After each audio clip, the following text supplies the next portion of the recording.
Thank you. On our last meeting, we have the minutes from our last meeting. Madam Chair, I move that we approve the minutes of the Audit Subcommittee held on May 24, 2011. I second. Motion's been made and seconded. All in favor? Aye. Aye. Okay, let's look at the audit of the legal and compliance process. And this is Jean's work, and it seems to be very much in order. So we're glad to have Mr. Money with us. Glad you could give this report. Good morning, Commissioners. Morning. Morning.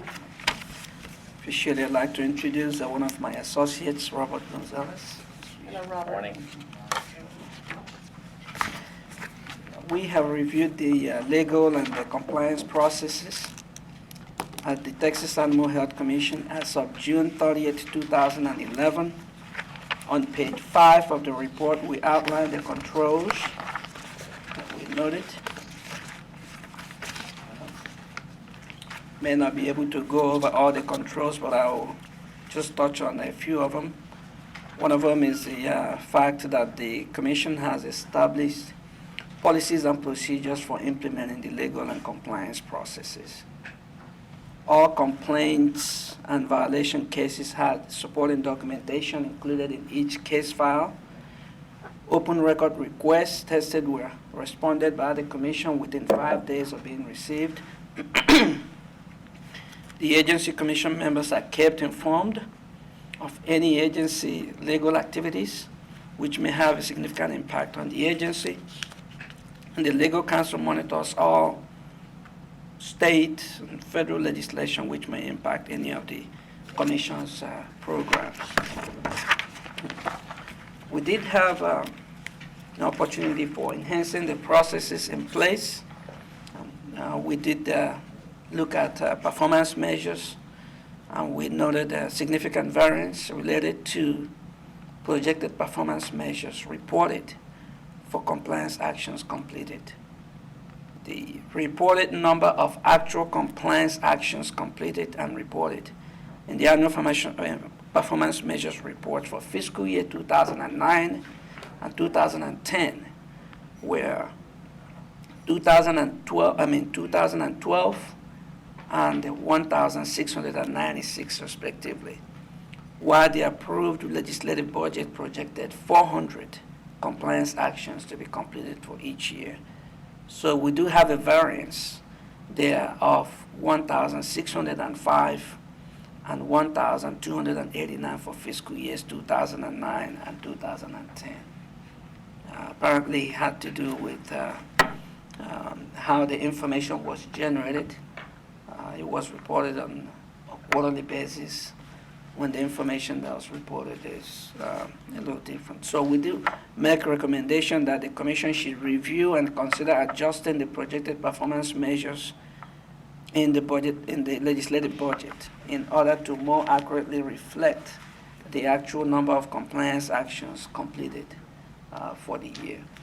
We had an extensive discussion with Mr. Snelson regarding this, and he has responded to the finding, and hoping to have the issue resolved. That's all I have, and I'll be more than happy to entertain any questions that you may have. Well, it seems as if that was 407 number that was reported was for a quarter. Yes. And not for the year. Yeah. And so it was just more like a typographical error, Yeah. something like that. And that Gene has already looked into it, I believe, and the only way that it can be changed or modified is next year. So I think he's got it covered. That's right, if I might speak to Sure. that real quick. Yeah, inadvertently, when we submitted the number, we actually accidentally submitted the quarterly projected number versus the annual. And once it was in place, we have not been able to, I have to submit a variance every year that indicates that. Once we get next year and can resubmit new numbers, we'll be able to rectify that. But we are on target with what we believe to be our projected numbers for those years and doing that work. It happens to all of us, Chief. Oh, yeah. One of those things. Glad you're taking care of it. Anyone else have any questions about it? Madam Chair, I move that we approve the audit of the legal and compliance process. Second. Motion's been made and seconded to approve the audit of the legal and compliance process. All in favor? Aye. Motion made and seconded and passed. Okay, we have something that's a little different this time, and it became necessary to look at the audit charter because of some changes that have been made nationwide, I believe. And so Mr. Mundy has looked at that for us and give us some recommendations, and Jean has looked it over. So that'll be something that we need to decide on today too. So if you would give us a report on that, please. The internal audit function is established by the Texas Animal Health Commission, and that's in accordance with the Texas Government Code, Title 10, Chapter 2102. Also the Texas Internal Auditing Act. As internal auditor for the agency, we are required to comply with that Texas Internal Auditing Act. And that act requires the internal auditor to comply with the Institute of Internal Auditors international standards for professional internal audit. It's also our job to monitor any changes that happen within the standards that we are required to comply with. So effective 2011, the Institute of Internal Auditors made significant changes to the standards that we are required to comply with. Since the Internal Audit Charter was approved by the Commission, which the Commission actually established internal audit function. So that charter, the changes that have been made, must be approved by the Commission or its designated committee so that we can move forward to implement those changes. Those changes, if you look at page 1, you have the attribute standards. It goes from 1,000 all the way to the last page, the last being 2,600. One of them talks about the purpose of internal audit function, the authority of the internal auditor, and also the authority of the Commission as the institution that establishes the internal auditing function. The next page it talks about the responsibilities of the internal auditor and also the responsibilities of the Commission. It has some definitions and also has some standards of conduct that we as internal auditors are required to comply with, and also the standard of conduct that the Commission that hires us is required to comply with. Next one talks about independent and objectivity. As internal auditor for the agency, we are required to be independent. We are also required to be objective. This document here outlines all the things that we're supposed to do, the level that we're supposed to respond to in terms of like the report that we issued that we're reporting on today. We had to report that, discuss that with the Commission or its designated committee. Talks about the committee. Talks about the report that, discuss that with the Commission or its designated committee. Talks about the organizational independence. And that is why when you do the organizational chart, you see the internal auditor reporting directly to the Commission and also the committee. The internal auditor is not reporting to maybe the executive director of the agency. Then we may not be independent. This establishes that. It talks about individual objectivity, impairment. What can impair the independence of the internal auditor? It also talks about the proficiency. We have to be very proficient in what we do as internal auditor. And when we do our work, we have to establish what we call due professional care. Have all our documentation in place the right way. We're required to do that. This is 1220, standard 1220.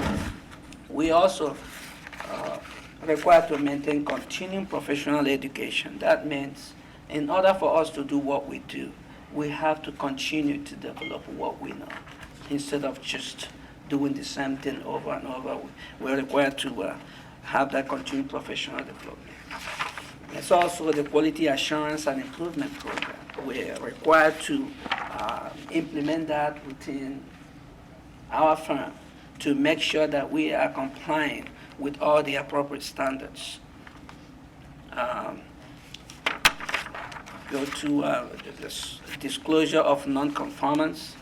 If there's a situation, where we're not complying with all the standards, we're required to disclose that. It also talks about managing the internal audit activity, what is in place. When we come in and do the work, and then we release the report, oftentimes what people see would be the actual report, but there's a lot that went into that report before it becomes a product. So the management of it, which is standard 2000, there's also coordination, that is involved within the internal audit function. We are reporting to senior management and the commission. When we write our report, we first of all discuss that report with senior management, get their buy-in on the report before we even discuss it with the commission. It's also external service provider and organizational responsibility, which is number 2070. I'm on page 8 now. It talks about the nature of the work that we are required to do. Also talks about governance. Internal auditor must assess and make appropriate recommendations for improving the agency's governance process. We look at that. Every single year we do a risk assessment within the agency. And based on that risk assessment, we develop an audit plan. That audit plan is approved by the commission before we do our work. If we identify any areas that we believe that are at risk within the agency, we'll divert that information to the commission and get the commission to approve before we do the work. Also, risk management, we look at that as part of our risk assessment process. And there's also control. We look at the controls that are in place whenever we do the work, because it is very important to establish adequate controls within the process. We look at that at all times. Next is engagement planning. Before we even come out to do the work, we spend a significant amount of time in the office planning the work, trying to determine the areas that are at risk within the program that we are to audit. Robert and I, we do that all the time. And then when we come here, we execute the internal audit process. Performing the engagement, the different things happen as we do the work here. We review our work. If there are some issues, even before we discuss those issues with management, we sit down and talk about those issues to make sure that they are actually issues before we even discuss them with management. It's also communication of results. We do communicate the result of the internal audit with the commission.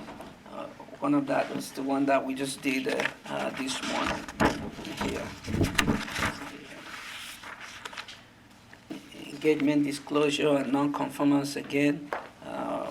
There are different things that we're supposed to do. We have codes of conduct that we are required to comply with. Monitoring progress. We also monitor our progress. We look at our work to see if there are areas that we should improve on. We also undergo quality control processes external to the firm, whereby someone outside of our firm will actually look at what we're doing to make sure that we are complying with all the applicable standards. We also divulge any risk that we have identified when we do the risk assessment and try to get the buy-in of the commission or its designated committee. It's just a highlight of the internal audit charter. I'll be more than happy to entertain any questions that you may have. Are there any questions to Mr. Rufus about the charter? Mr. Rufus, I found that in all things that you have audited for us, that you've given us a good report, very thorough, understandable, lets us know what the weak points are and the strong points, and how we can go about correcting them. And you also contact the staff and give them an opportunity to make those corrections. I appreciate that. So, the changes that's in this charter, you know a lot more about it than I do, and I hope it's agreeable with you. So, and with that, Madam Chair, I move that we approve the adoption of the Texas Animal Health Commission Audit Charter. I second. motion's been made and seconded to approve the adoption of the Texas Animal Health Commission Audit Charter. All those in favor? Aye. Motion's been made and seconded and approved. Motion carries. We appreciate you, Mr. Rufus. Thank you very much. At this time, we'll ask for any public comment about the audit committee. Anyone want to comment?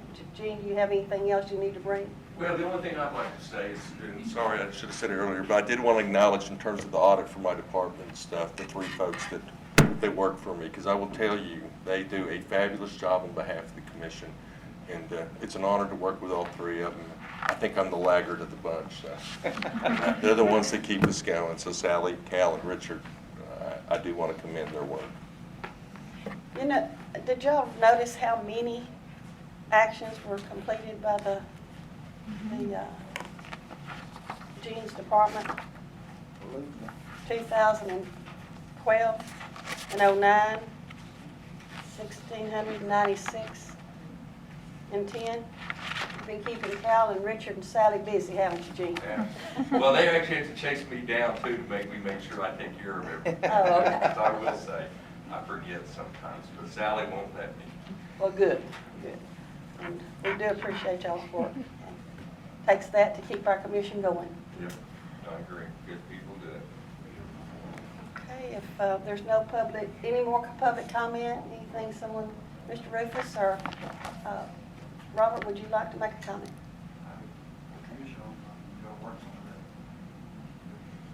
I'm sorry. I said they're all very hardworking people, and it's enjoyable working with them. Thank you.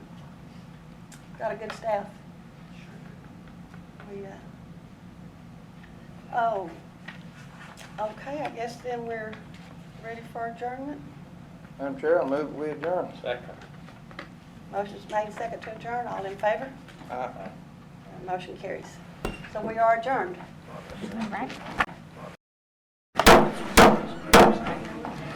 Good morning. I would like to welcome everybody here today and call to order the 380th Commission meeting. Could I have a motion of approval of the previous minutes? So moved. It's been moved and seconded that we approve the minutes of the 379th meeting. Is there any discussion? If none, all in favor say aye. Aye. Opposed? Motion carries. Commissioner Dice will give us the audit subcommittee report. They had their meeting this morning at 8 a.m. The audit subcommittee met, and we had 2 things to look at. One was the legal and compliance process. It seems as if Gene is doing us a fantastic job. A lot of action, like 2012 and 09, 1696, I believe, in 2010. He credited to his staff, but we got done. We were very pleased with the audit report on the legal and compliance process. And it also came necessary to adopt a Audit Charter, a new one. And Mr. Rufus went over that with us in detail and pointed out the things that are involved in the audit. Was the, let me see if I can find that right quick. I appreciated his detail of going into the parts of it that we needed to know. But he gave us the purpose, the authority, and the responsibilities of the commission, as well as his responsibilities as the internal auditor. We found that he's doing a great job along with his co-worker, and we appreciate that. So there was no public comment, and motion was made to adjourn.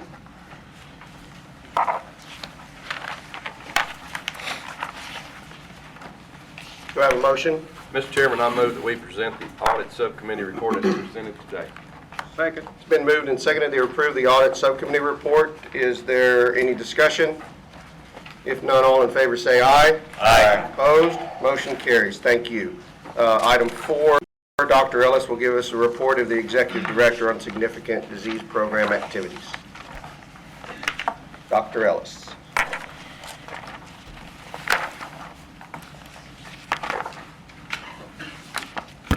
Good morning, Mr. Chairman and Commissioners. Thanks for coming in today. My report will be a little shorter than normal for a couple of reasons. Some of our detailed discussion will be farther down the agenda, and also it's only been 2 months since the meeting, so not quite as long for things to have happened. But we do have some significant things I'll just mention real briefly. Obviously, the budget we'll talk about later in the agenda. On the brucellosis front, that's also a separate agenda item. I do have as attachments in your book here today a copy of the brucellosis TB rules that were submitted on behalf of the Animal Health Commission, the rules comments, part of the federal reworking of the national programs, and they're in there for your review. There wasn't as much on brucellosis, truthfully, as there was on TB from our perspective, some of our concerns and our support, and we were supportive of the process in general. But that's in there for your review. And I just listed the last 2 months of market positives from the lab, just so you'll see the volume of test positive animals that are continuing to go through our markets on a monthly basis. It's for the audience, between 30, 35 a month card positive or supplemental positive cattle still being sold through Texas markets. Animal disease traceability, no new news. We're still waiting on a rule to come out. That will absolutely be an item of importance for the industries involved, which are all of y'all, as well as the agency itself. Once we get the rule, we'll certainly may even want to have some consultations of some of you guys. You may want to comment for your specific industries you represent, but also probably trying to coordinate and make sure our agency statement is on point for what the consensus is, if we can get consensus on that. We don't know when it'll come out, and again, it's just going to require animals crossing state line to have an official ID at some point in the future. Bovine tuberculosis, as I said, the comments are in your book for you to review. Some of the more significant issues from my perspective were the national concerns, possibly legitimate concerns about the risk of Mexican feeder and Corriente animals, and I think there's a growing sentiment at the national level for those types of animals to be held to a higher standard of accountability, including official identification, traceability, and movement controls and communication in advance of movement. Some of that we actually already have in our rules.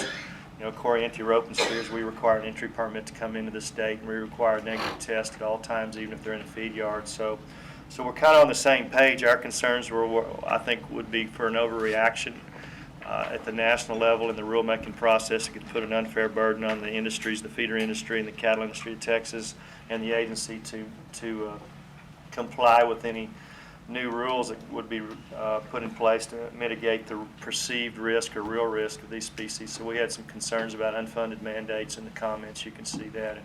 And also specific requests that the Texas industry be included in any dialogue, and then be included if there is an advisory board created, which they're talking about doing to manage the programs, that Texas be well represented in both the feeder side and the cow-calf side, as well as at the state agency level side. So that was mainly the gist of our comments, is don't write rules that are unfunded. It would put us out of business, so to speak. And I'll be glad to answer any specific questions you may have on those. We do have some active tuberculosis traces underway right now in Texas. We received some roping steers that were part of a consignment that crossed in a port in Arizona that turned out to have TB. And we have tested some cattle here. We didn't find any positives, but they were exposed to known reactors, and we're in the process of working with USDA to depopulate these animals, and they were in Texas. They did enter our state illegally. They were in violation of all our entry requirements, and it's an ongoing issue for us to try and maintain the infrastructure around the state to protect our industry from violations such as this. And we are working closely with New Mexico right now. Part of the problem in New Mexico, as you all know, is they're a firebrand state. We do have I don't know if it's a real agreement or a gentleman's agreement. We're letting cattle from New Mexico come in on Form 1 brand inspections in lieu of a health certificate. And I believe we're going to have to revisit that at some point because it continues to pose a threat to the Texas cattle industry when these animals are entered without health certificates. So I'll just be quite honest with you. And, these animals, these Corrientes, should have had a health certificate and an entry permit, and they came in with just basically the brand inspectors in New Mexico telling them to go on, and I don't think we can continue to allow that. And I am working with Dave Fly, the state vet over there, to try and stop this in the future. But it is a threat, and it's not going to go away, and it will link right into the animal disease traceability and the fact that Texas is not a firebrand state, and we're not going to be able to use firebrands as a form of official ID for movement between states. And so this is all going to come to a head the next 2 or 3 years. I got a contact from the state vet in Nebraska, and they're actively working on a TB trace out of Gibbons Pack right now. Gibbons Pack, more Texas cows go to Gibbons Pack than any other out-of-state pack, I believe, except maybe Shapiro or whatever it's called now. It's called JBS or something. But a lot of Texas cows go there. They had a consignment of cattle with a TB reactor in it. Not a single cow in the consignment had a back tag on it. They were market cattle that had been bought from a number of states. The guy that bought them fed them for 30 days, then he took them to the slaughter plant. And so the state vet was just warning his neighbors that we may have some TB traces coming out of this. Basically, the one cow that had the reactors had a calf vaccination tag in her ear. It was a 10 or 11-year-old cow, and so they're going to go test that herd. But if that herd's negative, then they're going to begin tracing all the cattle in the consignment. And his point was, these were market cattle. None of them retained their back tags when they went to the slaughter plant, and they do have a TB reactor in Nebraska that they're trying to trace. So he was warning us that may be coming. So be aware. Next meeting we may be talking about some active TB traces in Texas. Kind of felt like I was reading my own email from him because they have an AI situation going on. They're also responding to the floods with their folks. Kind of felt like I was reading my own email from him because they have an AI situation going on. They're also responding to the floods with their folks, and so I felt a little sorry for him, but it could be us next week, so I'm not going to feel too sorry for him. So move on down the line to trichomoniasis. The trick rules are in the process of being passed. I think that program's going well. I'm proud to be part of a process that is inclusive, that allows the industries affected to have a say in what is done in what would otherwise be a voluntary program. We think it's going good. I do have on here that we may have a problem on Fort Hood with trick, and we're in the process of doing the epidemiology. In my career, I've dealt with TB and brucellosis twice on Fort Hood, and this, you couldn't ask for a worse place to have a problem, to be honest. And a venereal disease is approximately 600 square miles with no cross fence and about 100 owners.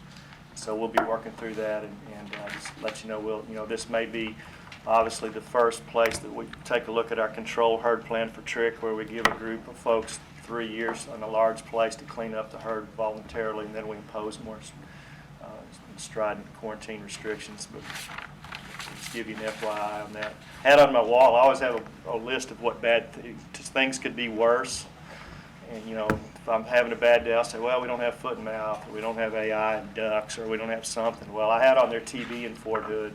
I didn't have trick in Fort Hood. So anyway, we'll be working with those owners, and it's the epi could change, and maybe there's some other solution, but that just heads up, that's coming, it looks like.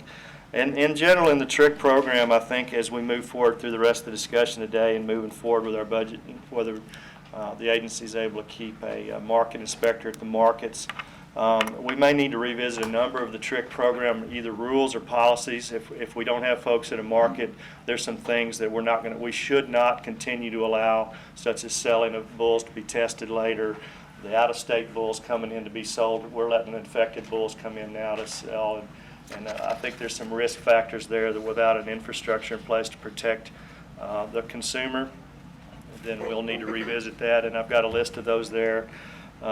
Bulls going to feed yards. You know, at a market, there's very few slaughter buyers. It's pretty easy for the market ownership to know who a slaughter buyer is sitting out there, but we right now will allow these bulls to go to feed yards, and we approve the process for feed yards for folks to feed trick bulls, and without someone there to monitor that, it will quickly turn into just about anybody that wants to buy a bull say they're a feed yard person, so, or going to feed them or take them there. So these are the kinds of things we're going to have to revisit, along with just the epidemiology in general of trick. Our field people spend a lot of time on this, and we may need to downsize or stop that completely. Moving on to the lab system, Dr. Schwartz has a separate agenda item on labs. He is the lab director and division director, and so I will just say with great sadness that we have made the decision to close 2 labs, and it was a long-term evaluation that actually started with Dale Preston before he left, and we had some very detailed information from him.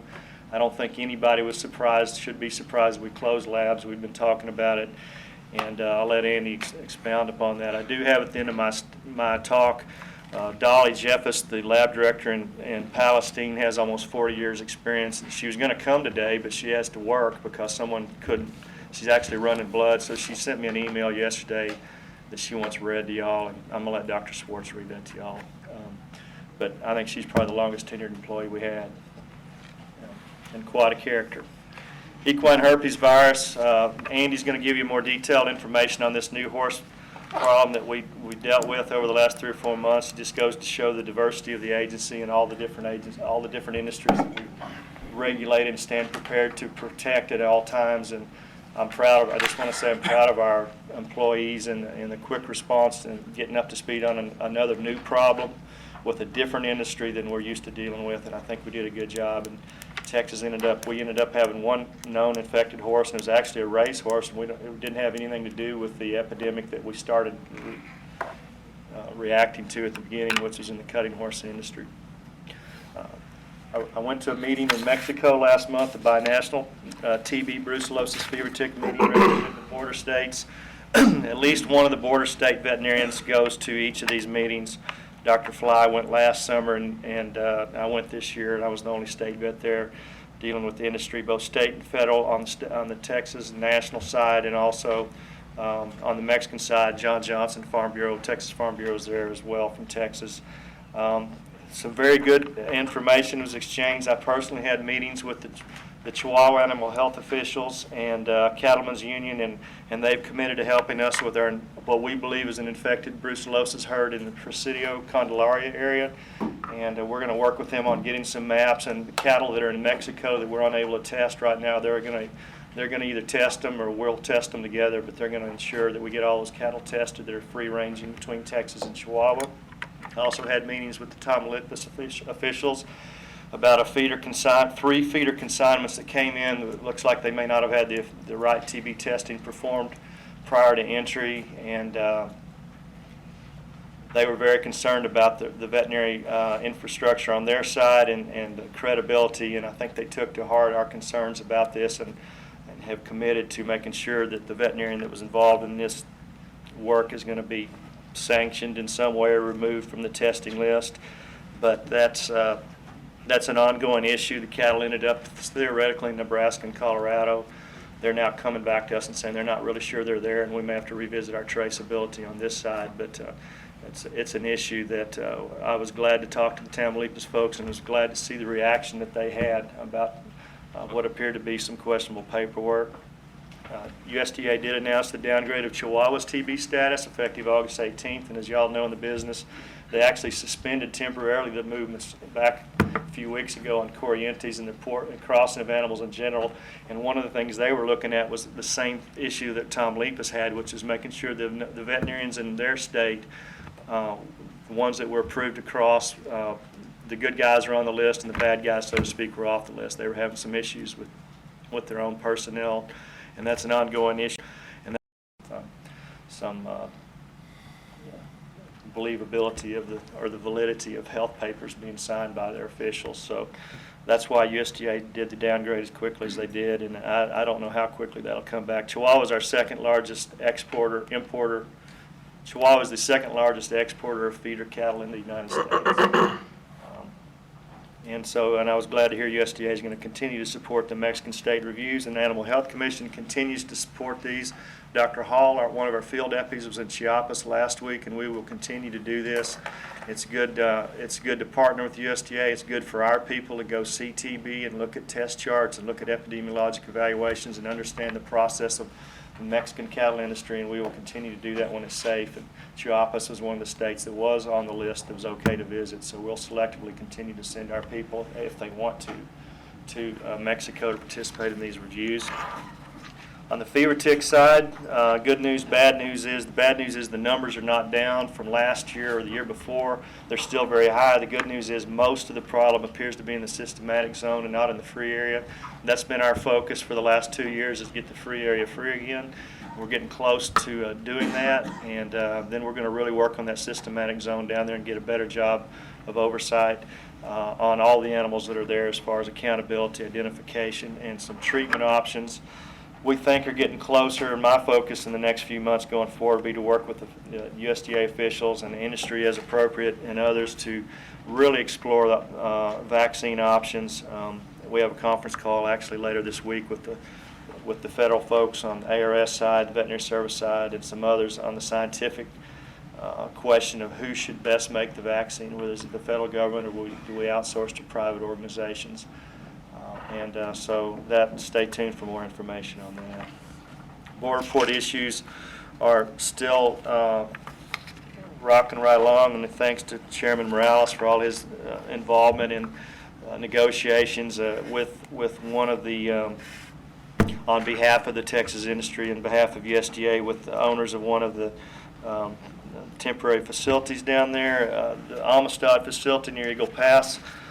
Right now, my understanding is that facility will close at the end of August due to fiscal constraints. Unfortunately, the owners and USDA could not get together on a number, a rent cost, so to speak, and it's unfortunate because this was the best facility for crossing and inspecting Mexican cattle on the Texas side.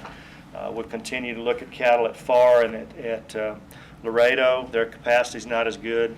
We still have a liability. If something were happening in Del Rio, we probably don't have a quick solution to how to handle the higher than normal numbers. And you can see in your report here, the crossing numbers are up this year. We'll probably look like we'll do 500,000 or 600,000 this year by the end of the fiscal year, as compared to 300,000 the last 2 years. And that's a reflection of the market conditions. And the price is good, so they're sending them our way. Texas is not alone. It's my understanding USDA just closed a smaller port. It wasn't a cattle crossing, but in California, a port that crosses birds and I think horses. It was closed for security reasons. So it's not just a Texas problem with security in Mexico. And the state of Nuevo Leon has been approved to build some pens on their side in a safe location. My understanding is they have begun that process, and that might be some relief for us within 6 months. Swine brucellosis, it was our intention today to present a certificate congratulating Texas from USDA for becoming a swine-free state, the last state, but USDA didn't get us the certificate in time, so we'll have to do that at the next commission meeting, sorry.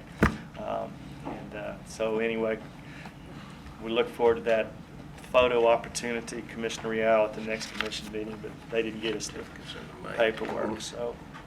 I'll finish up my report. I had 2 waivers, both regarding trichomoniasis, and one was allowing a bucking bull to go to Auburn for research, and this is the second bucking bull that I've allowed to go. They're welcome to leave. They're not welcome to come back right now until something changes on technology or on scientific acceptance of treatment for trick-infected bulls. And the second was some bulls in Colorado who's pasture burned, and they requested to come on into Texas and be tested upon arrival for trick because of the situation of the fires, and I allowed that, and they were all tested negative. And so those are my 2 waivers. You have in your packet as well a list of the other speaking engagements and out-of-office trips I've taken for your review. I'll be glad to answer any questions at this time, and if not, I'll end by letting, I think Dr. Swartz is going to read Dolly Jeffus's letter, the Palestine Lab Director, and it's not too long, but she was going to be here. One of her employees, I don't know if they were sick or couldn't come, so she's running blood today. That's the way Dolly is, so she would have come herself. And she asked that we read this email, and I think with a 40-year career, we owe it to her. It's not a mean email, by the way. So, Andy, Go ahead, Andy. Come on. Sure. Oh, yeah, I'll do. And after you get finished, I have one more thing. Dr. Lenarduzzi's here, and he's retiring, and I have something to give him as well. Sorry, Okay. I have two things. Thank you. Okay. Go ahead, Andy. Good morning, Chairman, Commissioners. This Morning. letter was written, as Dr. Ellis said, by Dolly Jeffus. She's our longtime director of the Palestine Lab, and unfortunately, this is one of the labs that was selected to be closed, so I'll have more details on that later. Dolly writes, "This is a very sad time for me, but I want to thank the Texas Animal Health Commission for the opportunity to have been a part of you for almost 40 years. If you count my several times to work 180 days on the federal payroll during my THC job, it would be 40 years. It's been a wonderful time in my life serving the citizens of the great state of Texas. I started out in the down the road testing program in Anderson County and have spent way over half of my life working for the TAHC. The roads were pretty bumpy when we first started testing in East Texas, but we survived it and at last are brucellosis free. There are so many war stories to tell about the first few years. I might write a book about it someday. People would believe it was fiction, but it would certainly beat Ben K. Green's stories by a country mile. And I haven't read Ben K. Green, but I looked up and he's a horse trader and he practiced veterinary medicine without a license. So he must be a colorist. I would bet Dolly's stories would beat his without even having read his. So I wonder if I'm the only person left in the commission who started in the down the road program and still working here. The Texas Animal Health Commission has allowed me to work and provide for and educate my family, and most of the time was the best place in the world to work. It is something special when you look forward to getting up in the morning and going to work, as has been the case with me. The other employees in this lab all feel the same way. What a nightmare it would be to dread going to work, as such is the case with many people. I just want all of you to know that the Palestine Lab is the best in the state. We've never caused any problems for human resources to have to deal with and have always been accurate and timely in reporting test results to all concerned. I've opened a new business in South Texas and it's looking like a very promising enterprise.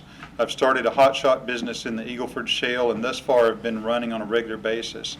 It was a pain in the neck getting all the permits, text dots, numbers, $2 million in insurance, a new truck and trailer, but lots of hard work. It all finally came together, and I'm on everybody's vendor list that is of any significance. Please wish me luck in this new life, in this new time in my life, because I still am not ready to retire. Please call upon me if I can ever be of service to you in the matters of the TAHC. It will always be the best part of my life. Thank you, Dolly Jeffus, Lab Supervisor, Palestine, Texas.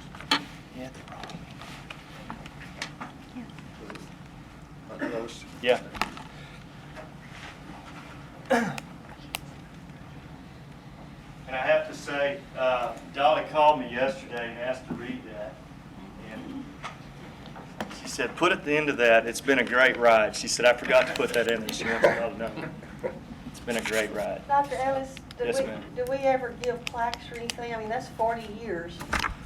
Well, yeah, absolutely we do. And I've encouraged her to come to the next commission meeting, but this has all happened within the last 2 or 3 weeks. I mean, so she's invited, and I think she may come to the next commission meeting. And that's all, you know, we didn't know this was going to happen in time to get it for this meeting. So, absolutely. Okay, because I think she deserves one. I'm with you. Dr. Lenarduzzi's here. Where are you, James? We don't, come on up. Come on we up, don't have a, I'm just going to talk off the top of my head. James is very reluctant to come. In fact, we asked him to come to the last meeting, and he didn't want to do this. I asked him to come today just because we've got to talk to him about reduction in force issues, to be quite honest with you. I mean, that's the way it is. And so I got him up here. Dr. Lenarduzzi's retiring after 25 years, and he had a career before that. He was in practice and had a full career. So, you know, we have a kinship. We both were in Horton. We were both field vets in Horton in the brucellosis days. So James and I kind of follow the same path. We're both regional area directors. We're both executive directors. James was the acting executive director between Dr. Logan and Dr. Hillman. So we kind of have a little kinship there. We've both been deployed. We both spent time in El Paso with the Newcastle disease outbreak. The brucellosis program, you can write a storybook. I could too. We all need to write books about things that happen. And in recent years, James has been a real leader for us in our deer programs. Chronic wasting disease, South Texas, where the action's at. He's always been a professional and a true gentleman, and I want to thank him for your time, and we're going to miss you.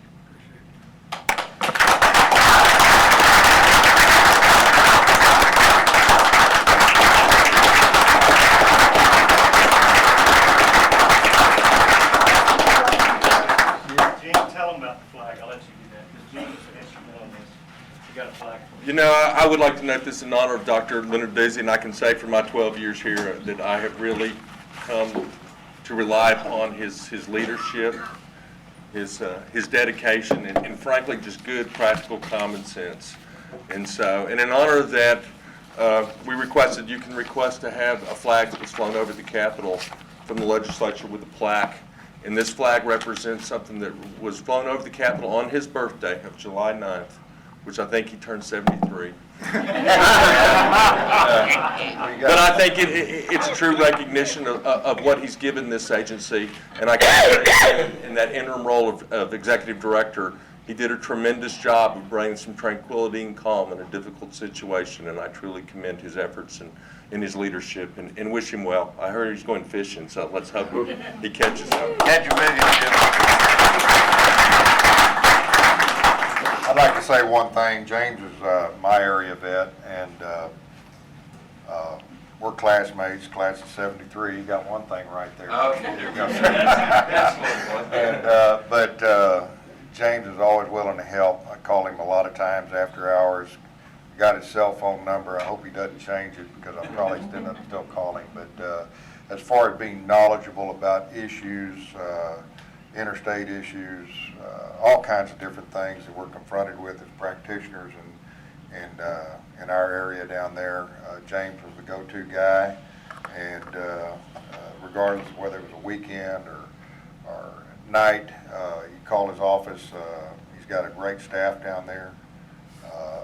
His secretary would deliver the message, and I'd always get the phone call back. So we're going to miss him. We're going to miss him. And I've known a lot of area vets over the years, and he by far is one of the best ones I've ever known. So good luck, James. Thank y'all very much. We're going to miss you, but if you change cell phone numbers, let me know what it is. Well, okay. Post and tweet it. Well, I just really appreciate all of this. I just want you and everybody to know it was a great honor working for the Animal Health Commission over the years, and I'll always have fond memories of it. So I appreciate it very much. Yeah. Thank you, James. Thank you, James. We'll try to do the same for Dolly if we can get her here from the Palace. That's the end of my report. I'll be glad to answer any questions y'all might have. Any questions? If none, could I have a motion? Mr. Chairman, I move that we approve the actions of the Executive Director for the period from May 24th, 2011 through July 19th, 2011. Second. It's been moved and seconded to approve the actions of the Executive Director. Any further discussion? If none, all in favor say aye. Aye. Opposed? Motion carries. I'd also like to, Dr. Lenarduzzi is my area veterinarian also. He and I have worked together when I wasn't on the commission. When I was on the commission, and he runs a tight ship. He has a great staff, and we are going to miss you, Dr. Lenarduzzi. Please stop by the feed yard when you're around, and we'll have a cup of coffee and visit. Thank you again for your service. Okay, Dr. Schwartz, what will give his presentation. Thank you, Commissioner. I bring to you my report on the animal health program activities and EPI actions and lab issues. Regarding cattle, Dr. Ellis has already mentioned we've had 6 slaughter lesion cases so far this year. That's on a pace a little bit ahead of last year. We only had 4 the entire year last year. We got 6 already, and we expect that number to be up just due to the influx of cattle from the south. 4 of the 6 cases have been investigated far enough to determine that the cattle did come from Mexico. There's 2 more cases remaining under investigation as possible source herds there. Regarding cattle fever ticks, it is good news, as Dr. Ellis reported, that the blanket quarantine areas are being reduced, and I would call your attention to the map that should be in your notebook with my report in that tab 5 there. If you want to just follow along as I talk about those blanket quarantine areas. The one furthest west is the northern or Carrizo Springs blanket quarantine. It was placed in August of 2007. It was huge, 622,000 acres, and just due to the diligent efforts of the federal fever tick force, our inspectors who assisted in that effort, and Dr. Lenarduzzi's crew in Region 5, and especially to the producers that endure the program, just congratulations that area was released in May of this year. So there are a few premises that remain under check premises under quarantine, but the entire blanket was released, so that freed up a lot of personnel to work on in the systematic zone. If you go down the river to the southern blanket, it was put in place just a few months after the northern blanket. That was July of 2007. It's in Jim Hogg, Zapata, and part of Starr County. And I'm pleased to announce that the Jim Hogg and Zapata portions of that blanket have been released as of Friday of last week. Parts of Starr County there, where you actually see the stars where there are infested herds found fairly recently, that portion of the blanket remains in place. And then a little bit further down the river at the Starr Hidalgo County line, the Omal blanket has been under review, and we were able to release the western part of that blanket in May of this year, and the eastern part is under review now. We expect that to be released within the next week or so, just as soon as we can get all of that necessary paperwork done. That is good news, in that this is a lot of acres that are now free. There are no fever ticks there to be concerned about. As Dr. Ellis reported earlier, though, that if you look at the number of infested herds compared to last year, it's about the same. It's just that they're in a smaller geographical area. So we think that the cattle fever tick force and our inspectors that assist them will be able to focus in on that smaller area and try to push those ticks back into Mexico again, or to get rid of the ones that are on our side of the river. The kind of the bad news that goes along with it is that, as you can see on the map, those stars are fairly dense along that Falcon Lake area, above and below the lake, and that's the white-tailed deer are a huge factor in that area. It's really, there's a deer to about every 15 acres there, so it's really densely populated area, and those white-tailed deer are very much capable host for that fever tick. So we'll be doing work there for some time yet. So moving on to equine plasmosis. The rules that were passed by the commission at your meeting in May are now in effect, and those rules require a negative pyro test when a horse comes to a racetrack. It also requires that the testing veterinarian use our test document. We're having some difficulty with horses that were being tested just on a name, or there was a tube number. There was no way of matching the result with the horse, and so we appreciate the fact that you saw the need for that test document and got that rule passed. Over the past weeks, we've we've worked to try to address the concerns. Well, it's more than the past 2 weeks, but the report was prepared over the last 2 weeks in response to requests from Kentucky and Florida about for more information regarding our pure plasmosis situation. And both of those states require a test on all of our horses, and we've asked them to consider the facts to only test certain populations of the horses, if any at all, because we don't believe they're at any more risk than any other state's horses. So we compiled with Carol Pavanka was extremely instrumental in this. Our lab personnel gathered the tick surveillance data that we needed.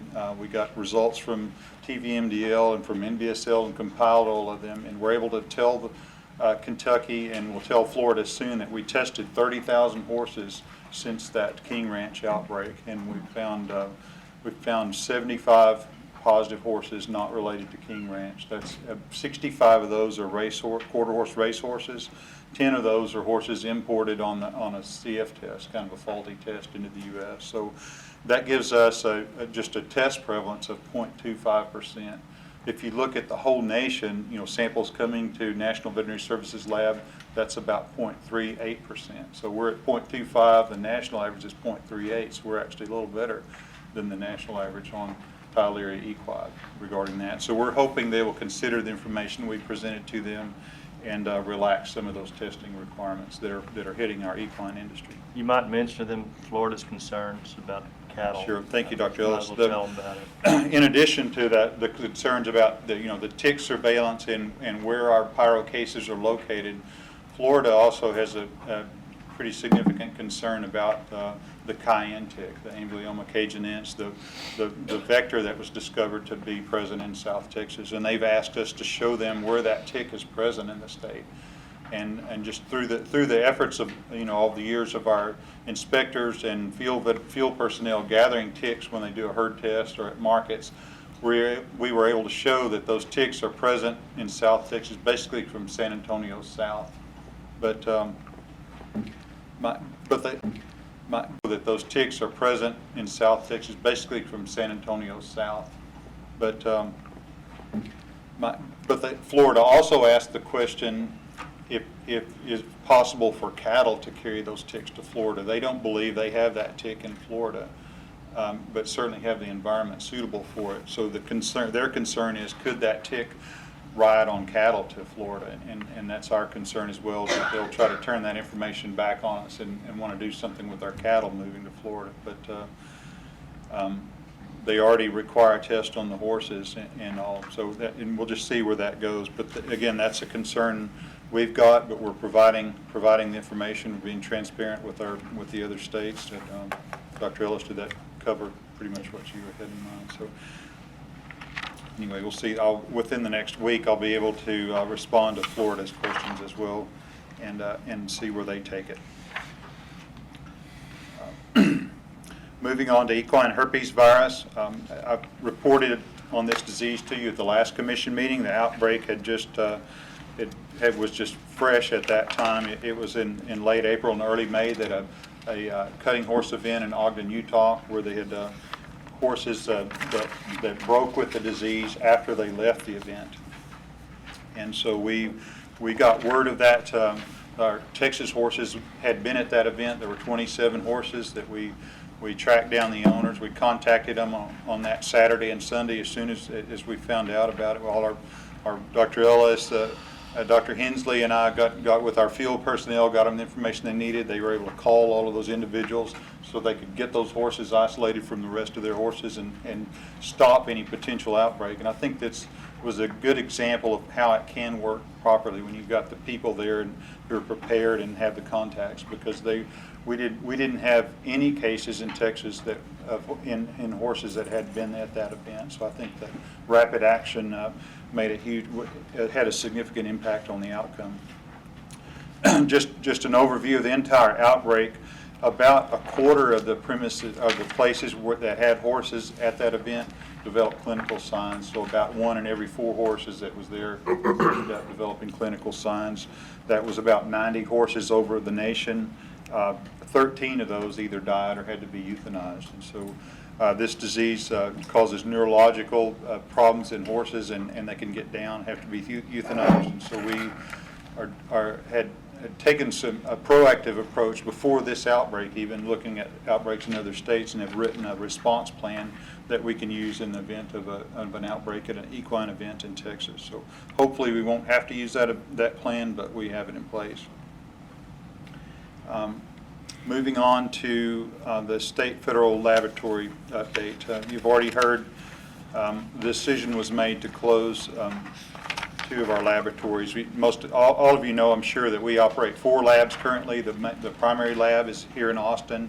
It does brucellosis testing, but also parasite ID, tuberculosis testing for Texas and in other states, and for samples coming from other states, and swine blood testing as well for pseudorabies and brucellosis.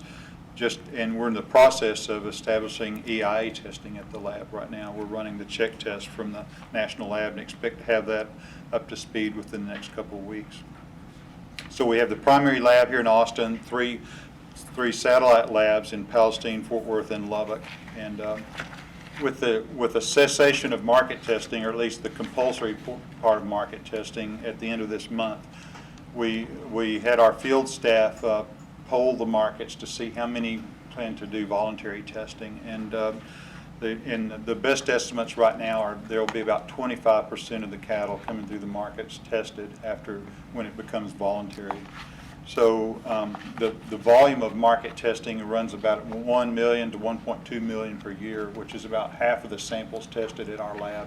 The other half are slaughter samples and private sale testing and diagnostic samples. So looking at that, we knew our sample volume is going to drop almost in half, and also with the stark realization that we're operating under a drastically reduced budget, we had to look hard at keeping those 4 laboratories open, and we did a review of all the labs and came to the conclusion that it was in the best interest of the agency to close 2 of the labs. We based that decision on the location of the lab relative to this office, the location relative to mail distribution hubs, to the sample supply, to we considered the number of people affected by the lab closure, and basically it was a very, very difficult decision to make, because at all of the labs we have dedicated employees who are doing an excellent job, and they, long tenured. We heard from Dolly, 40 years. Many of the other ones have almost as many years, and they're dedicated. They come in on weekends, on holidays, whatever they need to do to get those samples tested. And it's just it's heartbreaking to have to close 2 of those labs, but that's realization. So, Mr. Chairman, that concludes my report, and I'd be glad to answer. You might mention USDA's intent to use us as a regional brucellosis. Sorry, yes, that's a good point, Dr. Ellis. Across the United States, brucellosis surveillance is, USDA is looking at decreasing the amount of surveillance that's necessary. Basically, Texas was the last state to go free. We've been brucellosis free 3 years, although we found the herd in January, and then another herd in Thanksgiving before that we think was probably infected. But Texas and greater Yellowstone area, the at-risk areas. But USDA is looking at consolidating some of the testing and only testing a percentage of slaughter samples. But they need a laboratory to do that testing, and they've approached us about being one of the Western region laboratories, if not the Western region laboratory. And we told them definitely yes. We'd like to be able to continue that testing, and we think we could handle that sample volume in the 2 remaining labs. But that would be under a cooperative agreement with USDA, so we would have money coming along with those samples. Maybe. Well, maybe. That's a good point. Thank you, Dr. Ellis. Are there any additional Any other questions for Dr. Schwartz? Thank you, Andy. Dr. Cochran will address items 6 and 7. Item 6, discussing administration, budget, and emergency management status support. Dr. Cochran. Good morning, Mr. Chairman, Commissioners. So I have a few pages here. First page, I think, is the best reference point, and I just have a few comments on the status of the budget and administration, and then a little bit on emergency management. So I just want to say to the members of my financial services team, my staff services team, my IT team, have all been working together and with other departments in the agency over the past few months to prepare for the coming turn of the biennium. So business-wise, it's a critical point, year to year, biennium to biennium.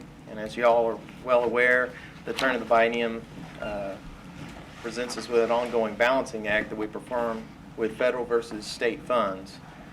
All state funds from this biennium will either have been expended according to guidelines or returned to the Treasury in the form of the budget cuts that were imposed this biennium. So, due to the uncertainty at the federal level, cooperative funds that would normally have been available in April of this year are just now beginning to materialize.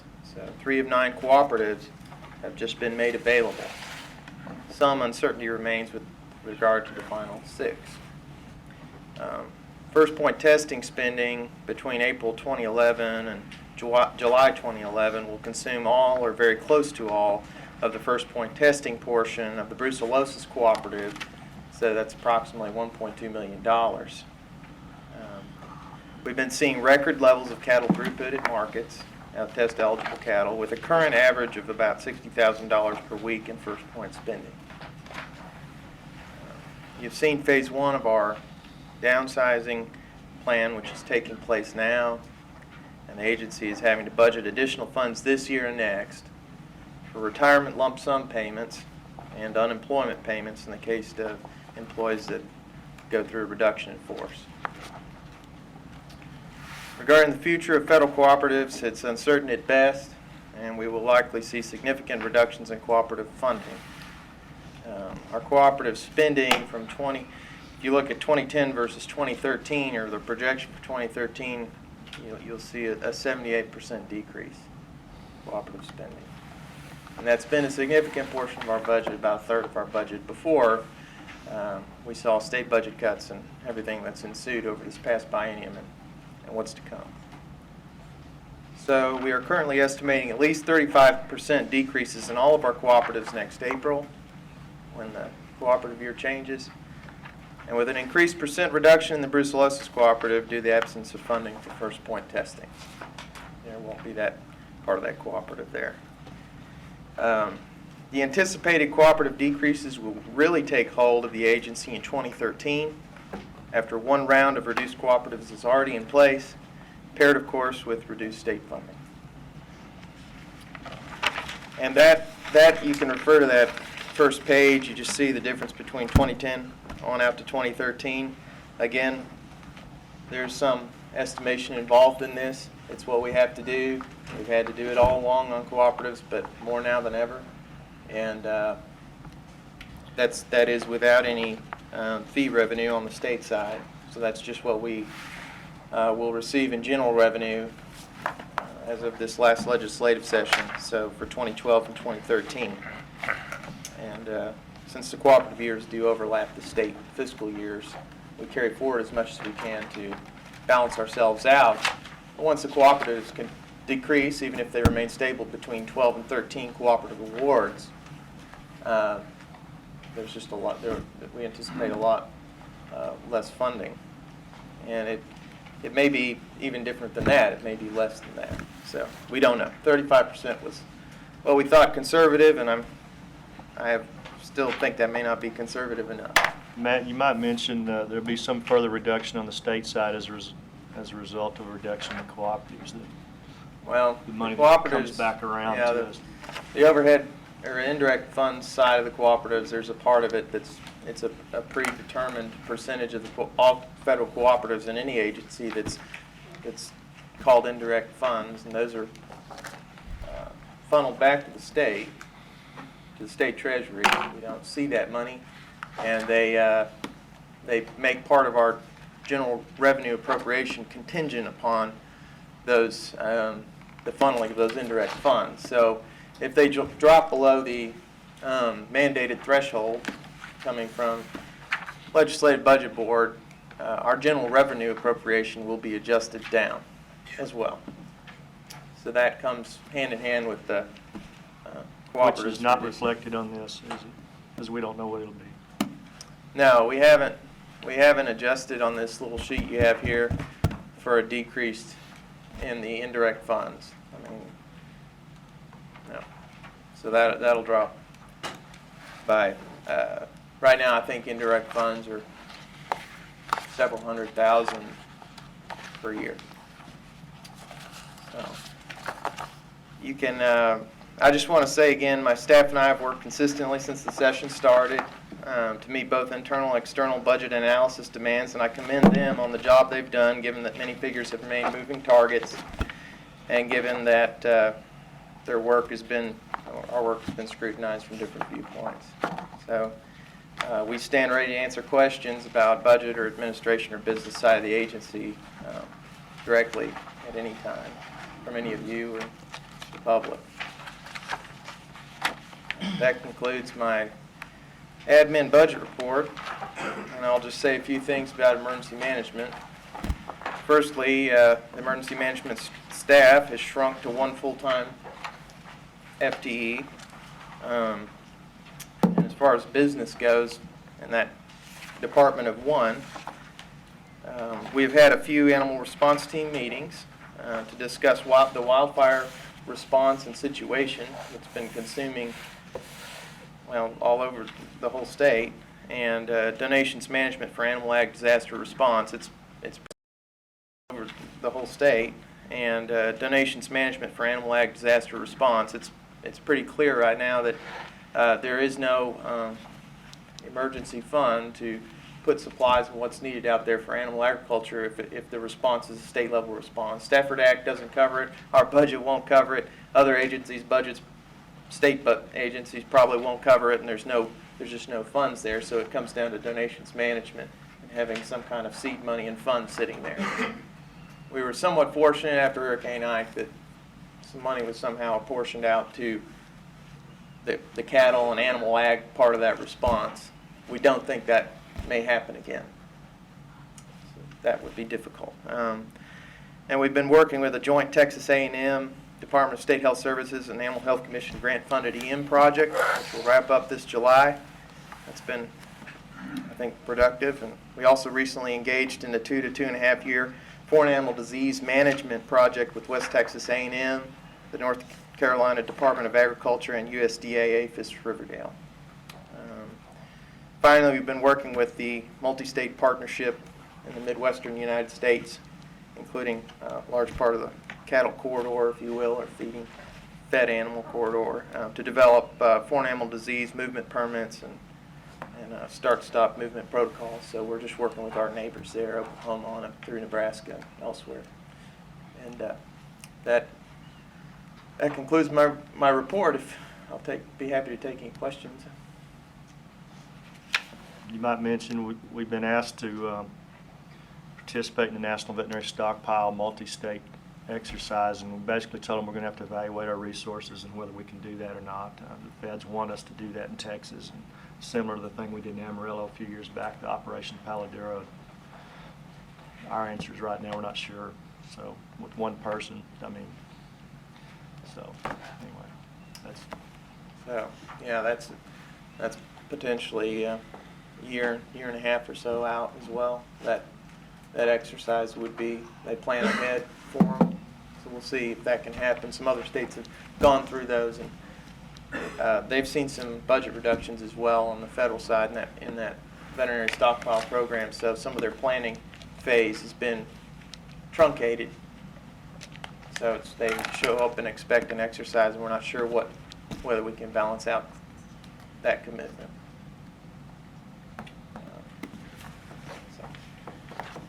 Any other questions for Dr. Cochran? Mr. Chairman, I move that we approve the administration budget and emergency management status report as discussed today. Been moved and seconded. We approve the administration budget and emergency management status report. Is there any discussion?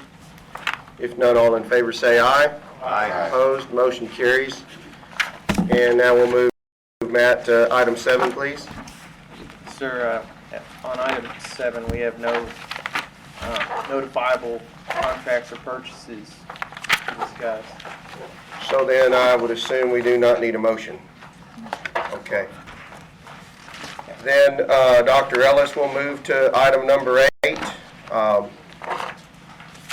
Dr. Ellis. That's right. Yes. I got the right stuff. Well, as y'all, I'm sure, are obviously aware, there are going to be some changes in the brucellosis program in Texas based upon budgetary issues. In your book, I have a general summary of the situation. There's some specific things we need to discuss, and I just want to go over it with you all to make sure you understand what's going on and I can answer any questions on your behalf. Part of our original plan to balance our budget was to reduce the state contribution for first point testing in markets of $1 a head, which would have saved us $1 million. It would have in effect been the intent would have been a pass through the markets to be absorbed by the person selling the animal. And for whatever reasons, that was deemed unacceptable. And so, as state veterinarian, I strongly supported continuing brucellosis testing for the complete 5 years. We still have brucellosis. You can see in your book, we're selling 30 to 40 card-positive cows a month through a market. But as executive director and balancing the budget, we had to stop. So I had conflicting. I wear two hats, and state veterinarian hat says this is a really bad idea that will have repercussions. But as executive director, I had no choice but to recommend to Chairman Morales that we immediately cease first point testing if we couldn't pass through. And the decision was made to do that. This is not just a market test rule change. It's not even a rule change. We're just not going to enforce the brucellosis testing requirement right now. While Gene, this fall, I guess we've got a number of rules chapters we're going to have to revisit. We're going to have to rewrite our brucellosis rules. That takes a matter of time. It's like I'd rather go to the dentist. I'll just be honest with you than rewrite a chapter. I know Gene feels the same way. So we're just not going to enforce the change of ownership testing at a market or anywhere in the state for brucellosis. There are some other states that have concerns about that. We kind of have a gentleman's agreement. We kind of give each other a break. There are a number of states that have questioned me personally, what's the deal? Y'all are not through testing. I said, we're out of money. And they kind of understand that. I cannot guarantee, though, there won't be some states at some point that formally question this decision. You can see here in your handout that 60,000 cattle a week going through our markets. That would be on track for a $3 million a year first point payout of state federal funds, and normally we do about $2 million. And that extra $1 million would have come right out of the state side. The feds give us a little over $1 million, and the rest is state money.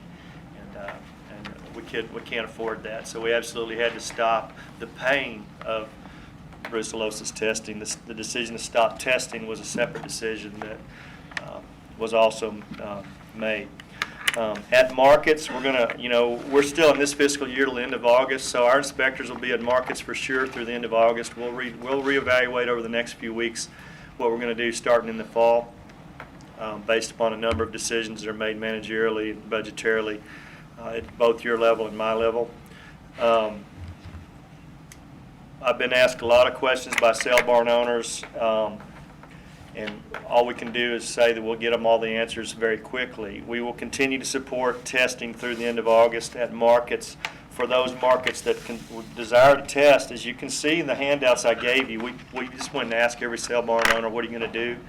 Some are still undecided. It looks like by my count, there's about 15 markets that are going to continue to test everything that they sell, and I can tell you those market owners are just as upset about this decision as some of the other ones were when we tried to pass through the dollar. So the marketing industry itself has some very strong feelings about this. A number of the markets are going to quit. A number of the markets are going to test breeding cattle at the option of the person unload them. They're going to let them choose slaughter or not slaughter. We're going to have to work with USDA, Dr. Varner. We have a meeting tomorrow with Dr. Varner and his staff to see what the repercussions are going to be from the USDA side and continued support of things like tubes and supplies, card test kits. There's card test kit is the brucellosis test the private practitioner uses to run the test. If we're not there, there's no one to run a follow-up test, and a card positive would hold the whole consignment hostage, so to speak. That's one of the reasons that we do run the follow-up test. 95 to 97% of the time we free up the consignment by our employees running the second test.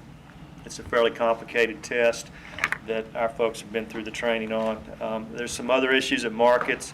There's 42 markets in Texas that are federally approved markets, and they're required by rule to have either a veterinarian or an animal health inspector there. if they're going to continue to be federally approved. And so they're going to have, those markets are going to have to decide whether they're going to pay a veterinarian to stay, or hopefully we can be there to help them out if the veterinarian leaves, because if there's no market test, some markets are going to lose their veterinarians. There's just no question about it. You can see the Panhandle, every market in the Panhandle is going to stop, and every one of those markets pretty much is a federally approved market, which means they handle cattle from Oklahoma and New Mexico. And so those market owners are going to they're going to have to make some decisions. You're also going to see the beginning of trader, slaughter cattle trader operations, which we restricted up until now because of change of ownership requirements. Especially in the dairy industry, you're going to see that folks begin to make the rounds and just pick up every day any cattle that need to go to slaughter, they'll take them on. And take them direct to slaughter rather than going through a market. So there's going to be some changes in the marketing of cattle in general as a result of this rule. And we knew it was coming. It just, in my opinion, wasn't quite the right time from state vet position. From executive director, we had to do it. And so we'll just move forward with it, and we will solve the problems. The specific discussion, if y'all don't have questions in general, that we need to have y'all contemplate is on the tagging issue, the cattle identification issue. In Texas, this is not only a brucellosis issue, it's a TB issue, it's a BSE issue. We're under review right now of our 2005 BSE case in Texas from Mexico, and they are questioning some of our traceability decisions that were made at that time. And I can tell you that this stoppage of testing will affect in the future our ability to trace animals for all disease programs, including trichomoniasis as well. So for your consideration and discussion today is, and it's not an action item per se, we just need to have some open dialogue. Y'all need to have open dialogue about this, is the risk to trace animals for all disease programs, including trichomoniasis as well. So for your consideration and discussion today is, and it's not an action item per se, we just need to have some open dialogue. Y'all need to have open dialogue about this, is the requirement for a market owner to tag an adult cow is not in the brucellosis chapter, it's in the market chapter 53, and they are still required to identify all cattle. And the only way we're going to stop that is if you tell me not to enforce that rule. And obviously some of the markets, I had a market owner call me Friday and he said, you tell us to tag, we're going to tag. That was his exact words. I've had some other market owners say, I'm not going to tag no matter what you guys do. We got you guys right where we want you. So there's everything from the hardcore compliance to hardcore opposition to tagging. I think really what it comes down to for y'all is really three options. You can see from the attachment I put in your book I asked all the other state vets, what are y'all doing? You can see from my answers, there's about 14 states that still require tagging. There's another 10 states that just kind of say, well, if they run them the palpation tube, we'll put a tag in them, try and write it down. This is really just a temporary window of opportunity to not tag if that's what the cattle industry wants to do, because animal disease traceability rules will require, either explicitly or indirectly because of the way animals are marketed and you not know where they go at the end of the day, the cattle will be tagged. There will probably be, when the ADT rule comes out in a couple of years, some waiver of requirement for official ID on slaughter cattle, at least for the first year or two. Sometime in there, they'll be able to go to slaughter on a back tag unless something changes, from what I understand it. Breeding animals are going to, across the state lines, are going to have a tag. They're going to have an official ID, not a back tag, a metal tag, an RFID tag, or something like that. And so if the decision right now is to not continue to require tagging within 2 or 3 years, we're going to have to start back. It's just that simple. In the meantime, you're going to see an impact on our ability to trace diseased animals for all disease programs. And it also affects my staffing here. And we're in the middle of a transition with USDA. They're changing computer programs. And Texas we have more cattle than anybody else, and so we have about 20 years of data in our computers as far as traceability for calf and vaccination tags, all the tests at markets. And USDA is going to need to, we're going to be in dialogue with them soon on how many years of the traceability they download into the new computer, so that if I have a 10-year-old cow at a packing plant with a CAFID vaccination tag that's here, I can put that tag in the computer and understand who owned it and where it had been. We have that information right now. We have that information now because we have data entry. We have people doing data entry at the regional offices and in this office. And so if we're not going to tag, then maybe those folks, what's the point of, we're about 6 months behind on our data entry right now, and so we're going to have to make some decisions to balance the budget. And so your decision here will also indirectly affect some other logical next steps if tagging is not deemed important. As your state veterinarian, my recommendation to you is that we continue to identify all cattle at a market. We've been doing it, we know we're going to have to do it, and it makes sense. And if you stop, it's just going to be for 2 or 3 years. If you decide to do something less than that, the next best offer would be to require tagging of all breeding animals. At markets that are going to test, they're going to get tagged because the breeding animals are the ones that are going to send it back to get tested. Where we'll have a problem is in the markets that are not going to test anything. If you're going to require breeding animals to be tested, then the only way I know to do that is for the seller, when he unloads a cow, to say slaughter or breeding. And if it's a breeding animal, it's got to go to the back and get a tag. And they have to write it down. Then we'll have to do data entry to put it in until we get a better system electronically. The other option is to do nothing. You can see the states, they're all over the board. My recommendation is you not stop, and I understand there's just as much opposition to tagging as there was to testing, so I'm going to stay out of that fight. I'm going to let y'all talk about it. It's a bad idea to stop tagging for lots of reasons. That's all I can tell y'all, but we will comply with whatever you tell us to do. Make sure I've covered all the bullet points here. Throw some more things out. Louisiana requires a card test for entry, and you're going to see a number of these East Texas markets are tagging because they have to run the card. They have to run a card test to get those cattle back into Louisiana. If we're not at a market, my recommendation is going to be to pull the card because of the complications of consignments held up at a market on a card test. So you're going to see some geographical differences in what these markets are going to do. The dairy industry, for the most part, is going to continue to test. Please remember the dairy industry has a mandatory identification program, which is not part of the brucellosis. That was a TB rule. It's working very well. It saved us from having to test all the dairy cows again in 2009 when we had this dairy in San Angelo. If we hadn't had a mandatory dairy test, instead of testing 65,000 dairy cows, we would have tested all 300,000 or 400,000 dairy cows. So that's also an issue. If you're a market and you have a dairy cow come in there, it's going to need a tag. It should have had a tag before it got there, but it definitely needs a tag before it leaves there, or both, all parties are in non-compliance again. So there's some complicating factors here. Yes, Dr. Vickers? Louisiana also requires a vaccination on heifers.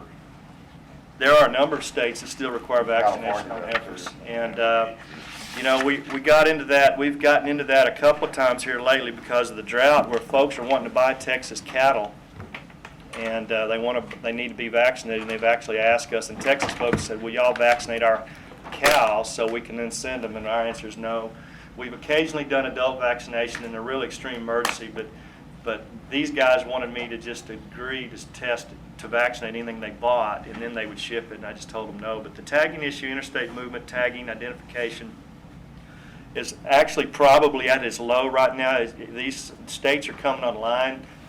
You probably saw a down curve over the last 10 years where tagging kind of went away in the states in preparation for animal disease traceability and the recognition that they can't trace animals they need now, especially in the TB program, are starting back to require tagging. And you're exactly right. There's a number of states that require CAFID vaccination, and they're actually considered to be official ID. So here's the deal. Make sure I've covered all this. Our market personnel, we're going to tags at the markets. That's a good place for us to do it at low cost, and we are giving those away.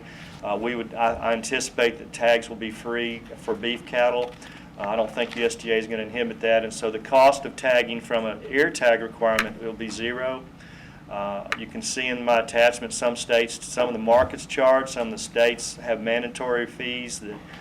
There's no state money to offset this, and so it's basically going to be, y'all just need to talk about it. I want to make sure you understand of the issues and give me direction, because unless I'm directed otherwise, I will enforce the tagging requirement in markets on August 1st. That is a separate chapter and a separate reason, and it affects at least 4 different disease programs. But I'll yield now, Chairman Morales, and y'all talk all you want about this. Would you elaborate, because I'm a little confused, Dr. Ellis, elaborate a little bit more on the difference between the rule in place for livestock markets? There is a actual Animal Health Commission rule requiring the tagging It's of in all adult cattle. It's in your book. Okay. It's attached right here in the back, chapter 53.4, and it says, market shall identify each head of cattle tested at the market with an official tag. The market supply this information so that if you're not going to test, in theory, that could be interpreted. They don't have to, but it also goes on to say a market must maintain records of all the cattle consigned that are parturient or post-parturient or 18 months of age and older, and the records must show the buyer and seller's name, address, etc. It goes on. We can certainly rewrite this chapter. Y'all can certainly consider rule proposal and passage that would diminish this. The issue is really not whether it's legal or not, because we can make it legal or we can make it illegal. If y'all don't want to enforce this, we'll stop, just like the brucellosis. We haven't waived the brucellosis rule. Officially, y'all haven't, but we're not going to enforce it. So as far as tagging, we can let it go.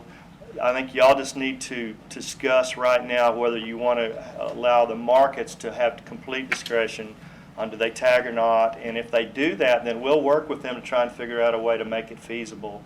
And so they can, it's not a burden on them. But the only option really is continue tagging or tag some type of breeding type animals, or just let it be free will, whatever they want to do.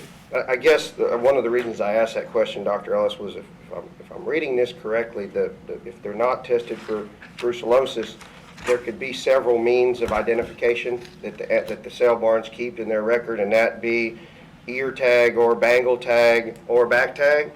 That's correct. Okay. So, It's just, this is a pre-discussion for sure, animal ID. I understand, I appreciate that. I just want to make sure we've got all the information correct here, that if I understand this correctly, that if a livestock market does not brucellosis test any of their livestock,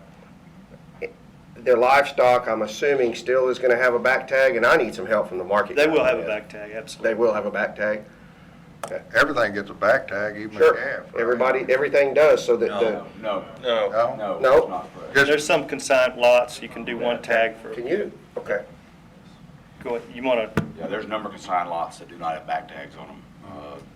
Further west you go, majority of the cattle, calves and all those do not have back tags on them. They're uniform. Just like on your special sales.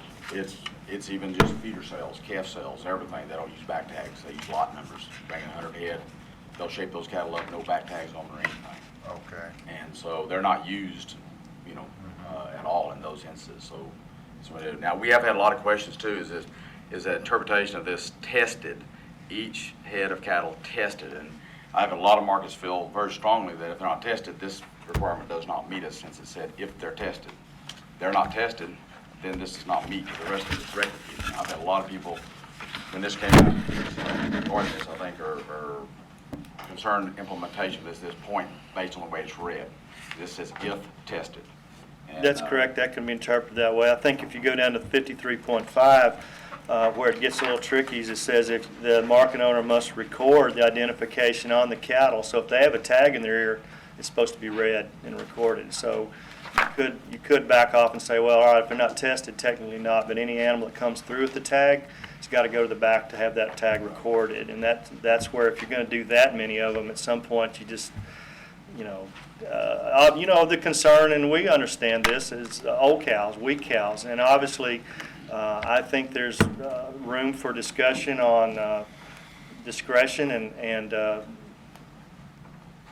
the ability to decide whether a cow needs to go to the back or not. I work a market, so I know how this goes. If they're really weak, you can tag them behind a gate or tag them while they're laying down. I'd have tagged thousands of head of cattle that were too weak to go to shoot because you walk up and put it in their ear. Obviously, some cows you just don't get them all tagged. But I think the question is, do y'all want to continue to tag most of the animals going through a market, or part of the animals going through a market, or let's just also ignore this? And again, it's y'all's call. We will do whatever you say. But this is a temporary blip because when ADT kicks in, within a matter of years, they will be required. I think you're going to see, I just predict, I've said this all along, the government's not going to require ADT. The consumer will require ADT, and it's going to take one situation of an untraceable issue, and they're going to demand it. So you're technically, can you get around tagging every animal? Yes. Is it a good idea? That's up to y'all. My recommendation is don't stop, but. I think that this could be a good time to discuss the feasibility of a working group to work with, we built of some commissioners, staff, and livestock markets to come to an agreement on the best route to go.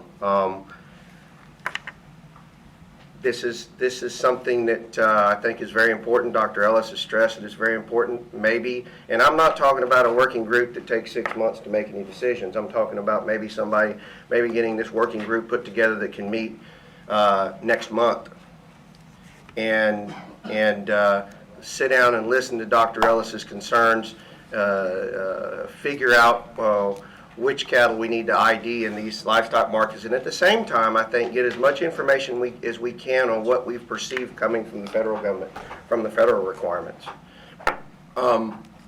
Is there any comment on that particular issue? I agree with that. I do agree with getting a working group together. Because I think it's important, and I think in the future, as Dr. Ellis has said, and all of us have known from several years ago, that the USDA is going to mandate an ID type of system, and that way we would already have some up in there some way, or wouldn't stop. I'm worried less about what the USDA is going to require and more what our trading partners are going to require. Yeah. Well, I mean, the whole industry is what I'm saying. The reason that we can trade cattle today and the reason we can send drought-tied Texas cattle all over the U.S.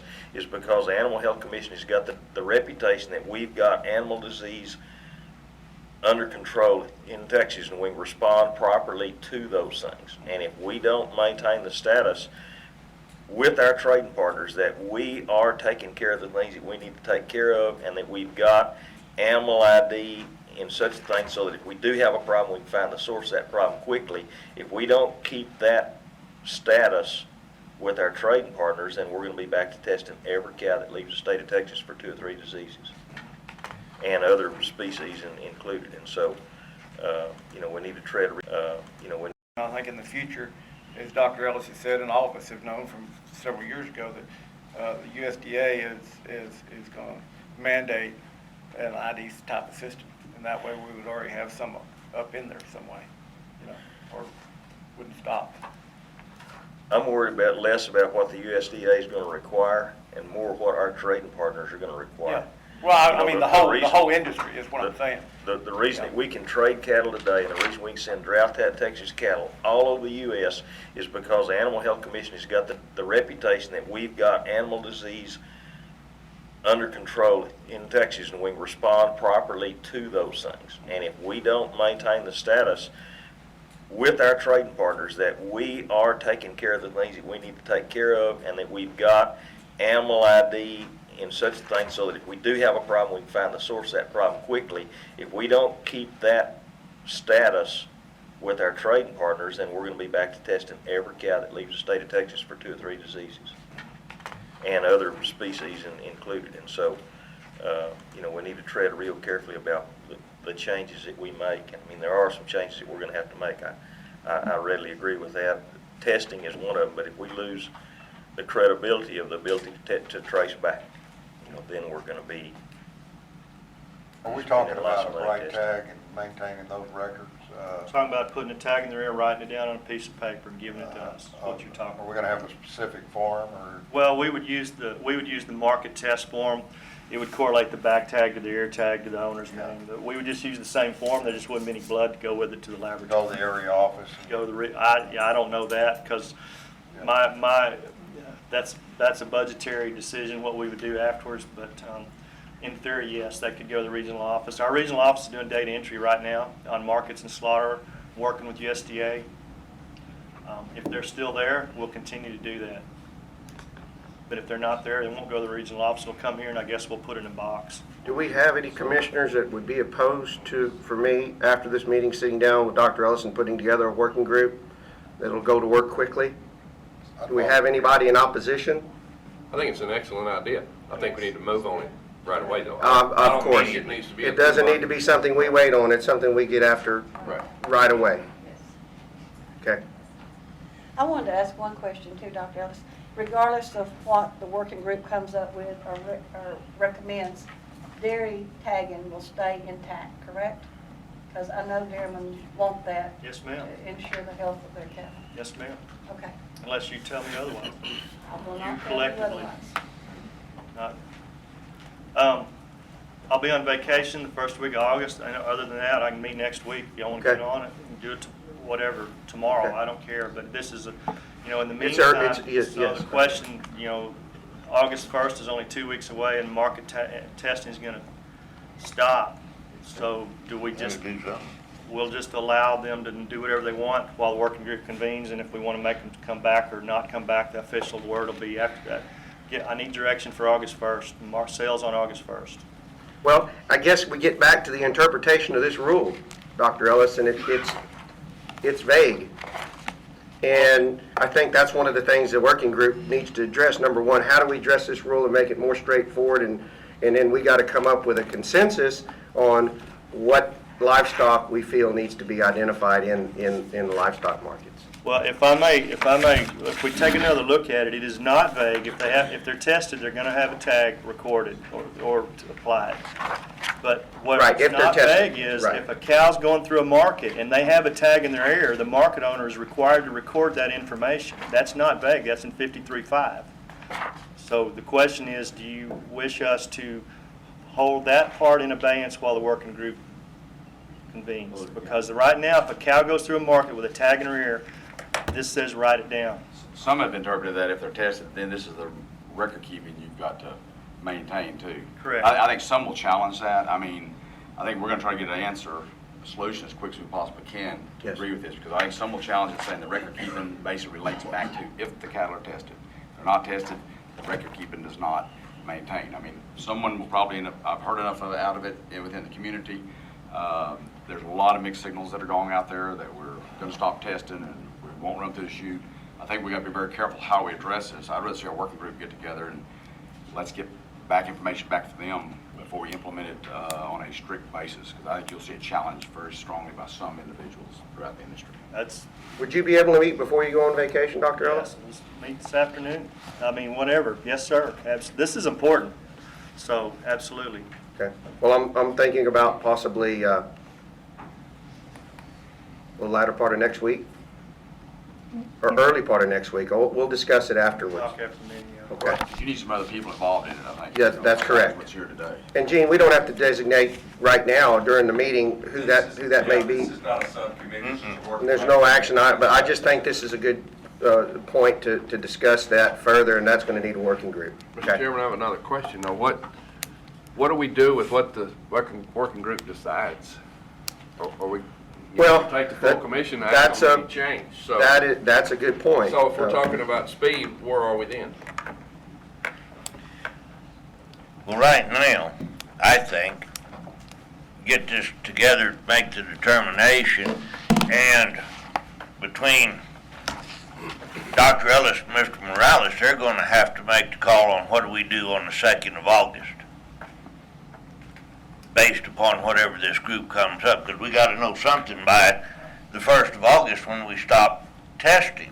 Exactly. I guess the key, Coleman, Ben, with that is probably one of the first things this group will do, will really study this, and if there needs to be changes in this, then the answer to that is there's going to require A call meeting and then another call meeting after that. That's what I'm talking So about. we need to give Dr. Ellis direction on what to do in the meantime. I think that's the big thing. But long term, the working group's not going to have the power to deal with the issue. I understand that. It's really just going to boil down to, do you want to continue tagging cattle or not? And I can tell you, I'm going to recommend it, and I'm going to do what you tell me. And there's not going to change. We can have a meeting in 1 minute, and that's my answer because that's the right answer from disease traceability.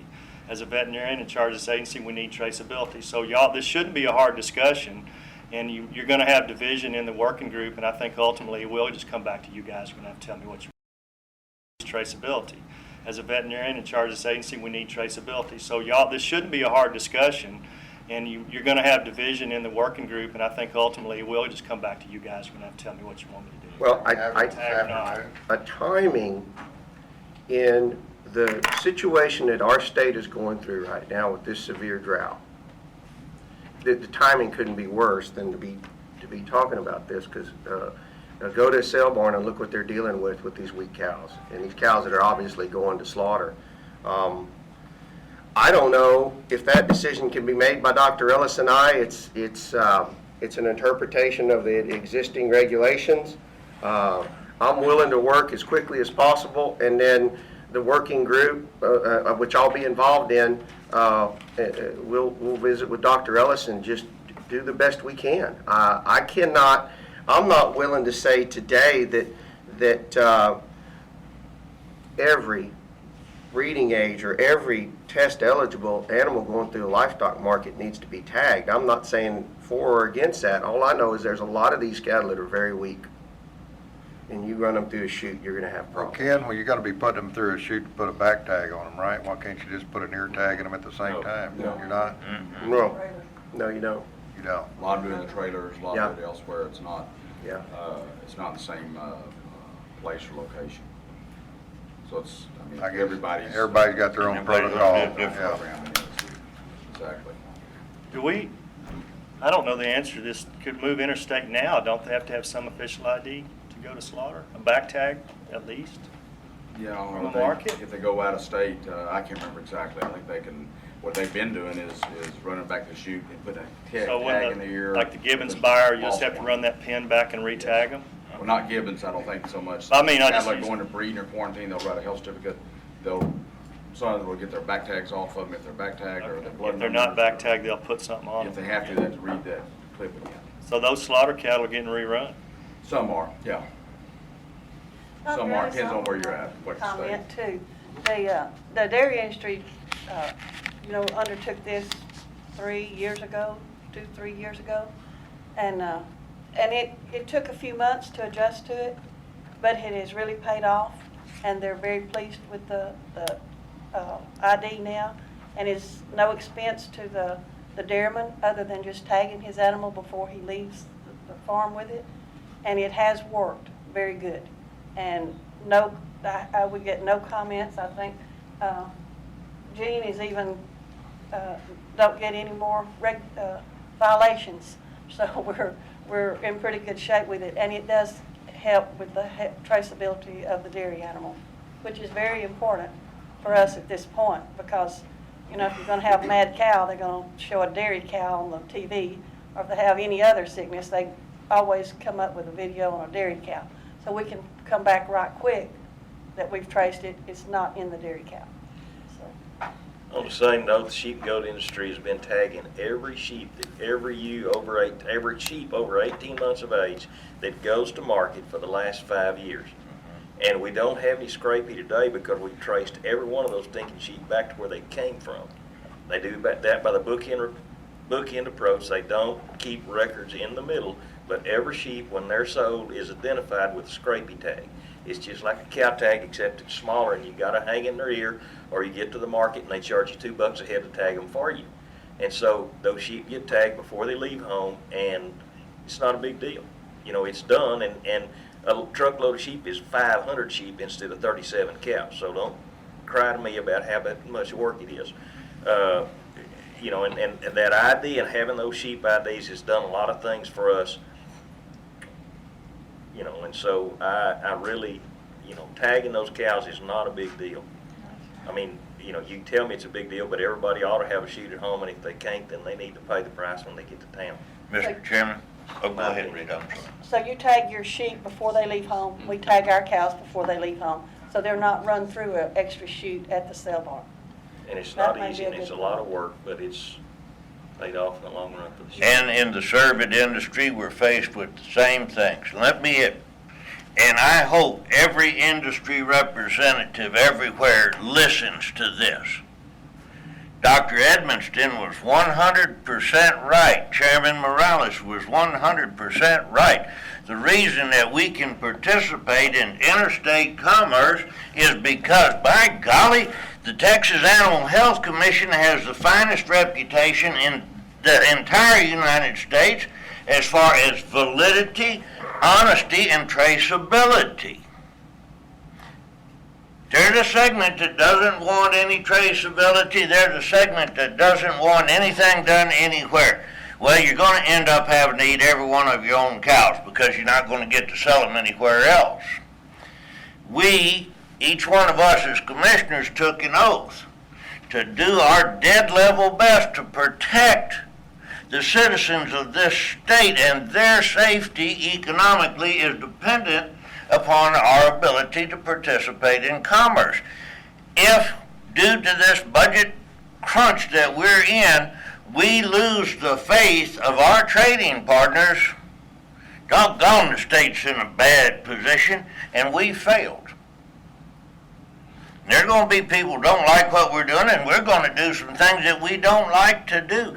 But it's got to be done because we took an oath to do it. Take that home to your constituents. Tell them it ain't going to be business as usual. And you may or may not like it, but this is the way we're going to have to do it until we can get enough funding to come in here and answer everybody's dreams.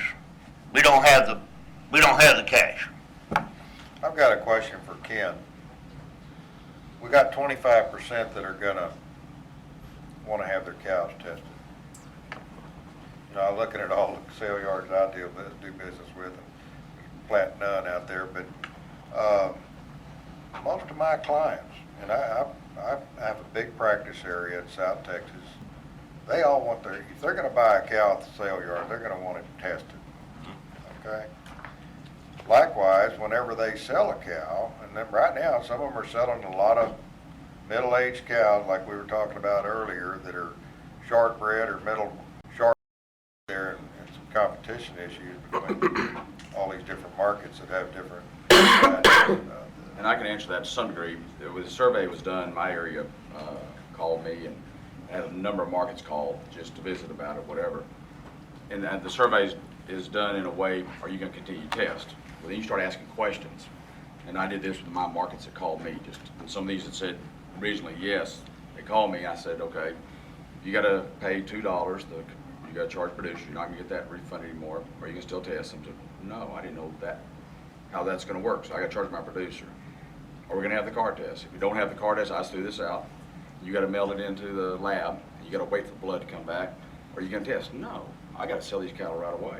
If you don't have site tests available, are you going to test them? You have to hold that consignment, that cow? No. They had said yes, they would. But they had not thought through. There's so many things that are going on right now in the process of determining when you're going to test or not. If they see hurdles out there, as I mentioned, some of the hurdles just theoretically, because they could happen, could not happen. If they change their idea, if it's more cumbersome to test, they're not going to mess with testing. It's not worth it to go through all the different hurdles. So that's going to be determination is what all is it going to cost, how easy is it going to be if you get a card positive, how fast can you get the results back. All those things are going to be things that will determine whether it'll really test or not. And I think you'll have that don't test, some will test afterwards if they want to really get their test on it. They may have to wait for it, but if they have to send it off or whatever. So all those questions I think will determine who actually said, because I've talked to several of these that called me, and when I mentioned those potential hurdles, then several of them said, no, I'm not going to mess with that. That's me hurdles to cross. It's not worth it. I'd have to hold this consignment here or hold that cow here or whatever it may be. So I think you've got to look at that, and there's so much to wash out. Nobody knows what the rules are yet. We haven't put them in place yet. And so I think until that's all flushed out, you'll see different things occur. So. But Ken, don't we need to separate the testing, first point testing from the ID? Yes. I mean, I'm not talking about, he's just asking about brucellosis testing at this point. I'm not putting the two together at all. Oh, okay. No, he's just asking, a lot of these markets, if you look through their surveys, said, yes, I'll test all cattle. Some said, yes, I'll test breeding cattle. Some said, I'm not going to test anything. And when he's just responding, what I said is the ones that call me, I ask them if there's different hurdles to cross. Some of them that said, yes, they were going to test, they decided it's not worth it because it's not timely, or it may not be easy to move those cattle anymore because of not having the site test available to you on sale day, all those kind of factors, that changes their attitude, you know, when they do. And there may be some they'll test, depends on what the cost is, you know, those sort of things. I think once the ground rules are laid out, what everything looks like, then you'll see everybody make a decision on what to do. I would clarify that if there's no card test, the cattle could be blood drawn, sold. There's no preclusion in them moving the animals. It'd be like our hog testing right now, draw the blood, they go on, and we tell them later. So, but really, the rule's just gone. There is no clarification of the rules. You can do whatever you want right now for I've been brucellosis. doing that a long time, going in the country testing, you know, people bringing them in wanting to, you know, we test them, and then the deal is consummated, and they, you know, may take them home and hold them in for a week until we get the lab results back. So this is what veterinarians have been doing for a long time, so it's not anything new, really. No reason why a sale yard couldn't do that as well. Well, the concern is card positive, and they got mixed up with a whole bunch of other cattle. You're not going to be very good to your customer when you call them up and say, hey, you got to get all your cows up, test them again. We got to find that cow that went to yours. Your herd could be quarantined. Those are the issues you've got to look at PR population-wise. That spreads around all the county that you sold a card positive cow to them. And those issues you've got to think about politically in your operation. Okay, We'll talk afterwards about we'll talk. And Dee and I will, Dr. Ellis and I will make a decision after we consult with the working group. And that's the best we can do right now. As far as I'm concerned, you're either enforcing rules or you're not enforcing rules. And it's not a commission action, it's our decision as to whether we enforce those rules or not. It's what we're working on. So when your working group decides what you're gonna do, that's probably what the commission's gonna do. Okay? And if it's to enforce the rules, keep enforcing rules. If it's not, you're doing the same thing we decide about today, is enforce the rules or not enforce the rules. Right.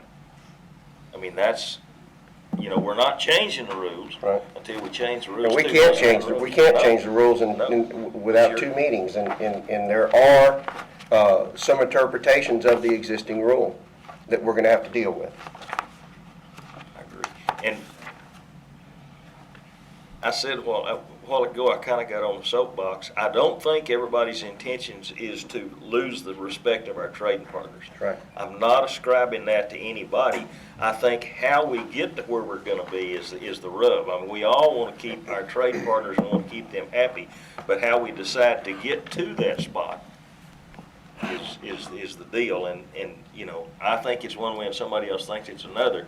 It's not because they don't have the best interests of the livestock industry at heart. It's how they decide to get there where we have the difference. I'm not saying they want to lose the respect of our trading partners. With the cards we're dealt, and to address Commissioner Winter's comments, I commit to strive to do the best we can and continue our reputation. But if you talk about this particular issue, and this particular issue only, and that being tagging adult cattle in livestock markets when you're stop brucellosis testing, nobody's got a real good handle on it.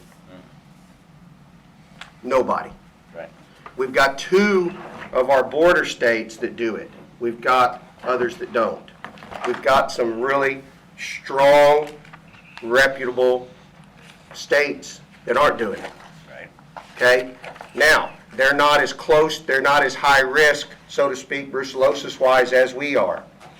So this decision that Dr. Ellis and I made to discontinue first point testing was a hard decision to make, but it wasn't after consulting with our federal partners.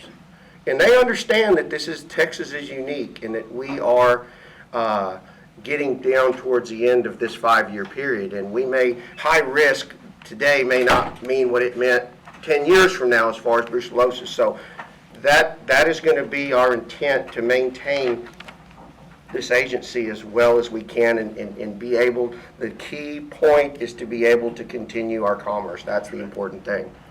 But I guess the point I'm trying to make is nobody's got the right answer on this deal anyway, and that shows in this, what these other states are doing. So we will do our best, and your point is well taken.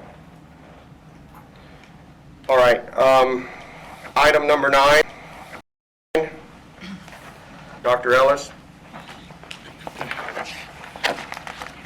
The intent of item number 9 is just to give you guys a brief overview of the complexity of our budget situation from an agency staffing perspective, as well as identification or potential identification of alternative or new revenue streams, and then give you all opportunity just to have open discussion. And this will just be background information, so please at any time, if you have questions, just ask me. I'll start, try to think how would be the best way to cover, which is a fairly complex set of issues. I'll just start with the agency situation as it stands right now. There may or may not be new fees. Y'all have passed some fees, proposed some fees. There's mixed signals about future fees. I'm going to quit trying to anticipate that. This graph you've got at the top, that's my budget right now. $8,012,000 is the 9/1 budget that I have to address if I get further revenue down the road. And I anticipate that there may be ideas or ways to do that. Some of the fees even the fees that y'all are considering or may consider are complex enough. It could take us 6 months to a year to get the money started. It's not something you can't just flip a switch and start collecting money from folks. So we've made the decision to move forward with the revenue as you see it in 2010 and 11. That is the amount of money we spent in 2010, and that's about what we think we're going to spend in 11, which will end August 31st. And based upon the state general revenue and the USDA cooperatives, as Dr. Cochran mentioned, they're moving targets. If you went back and looked at all the different budgets we've created since January 28th when the LBB report came out, I don't know how many, it's impossible to figure out what this is going to be because other than what the GR is, the rest of it is a moving target for lots of reasons. But my goal as executive director is to meet the payroll in 9/1. And I've started that in 2 phases. In phase 1, as I sent y'all a couple of weeks ago, regardless of the budget, I took seriously the direction to downsize the agency, as all state agencies have been directed, and we're in the process of doing that, and that should be completed by the end of this week. We'll either have the folks will be gone, or we'll have identified folks that are going to retire, be laid off, bottom line. And we have already riffed some people, and we will do some more later this week. And part of phase 1. Hopefully not many. I want to say we've been headed in this direction for over a year. We've been freezing and evaluating every position since the first indication that we may have to give some money back in the current biennium. As y'all know, we've given back 12.5% of our budget this biennium, and so we started this process, as well as overhauling our efficiency systems, evaluating all phases of the agency operation to make it as efficient as possible. So phase 1, we're in the process of closing 2 labs based upon lab directors, and that will reduce approximately 5% of the agency staff there.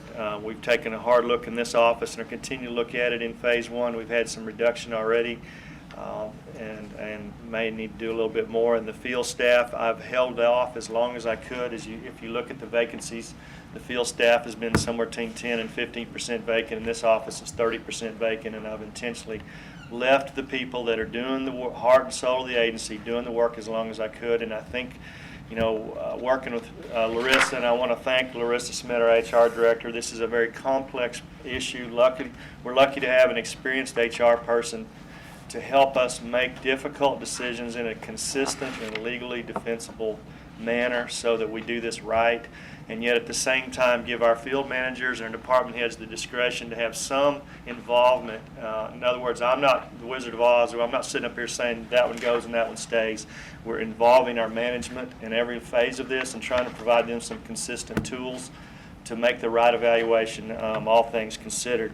So I'll just tell you, phase 1 is going to be finished as far as identifying the folks that will be retired or otherwise departing the agency by August 31st.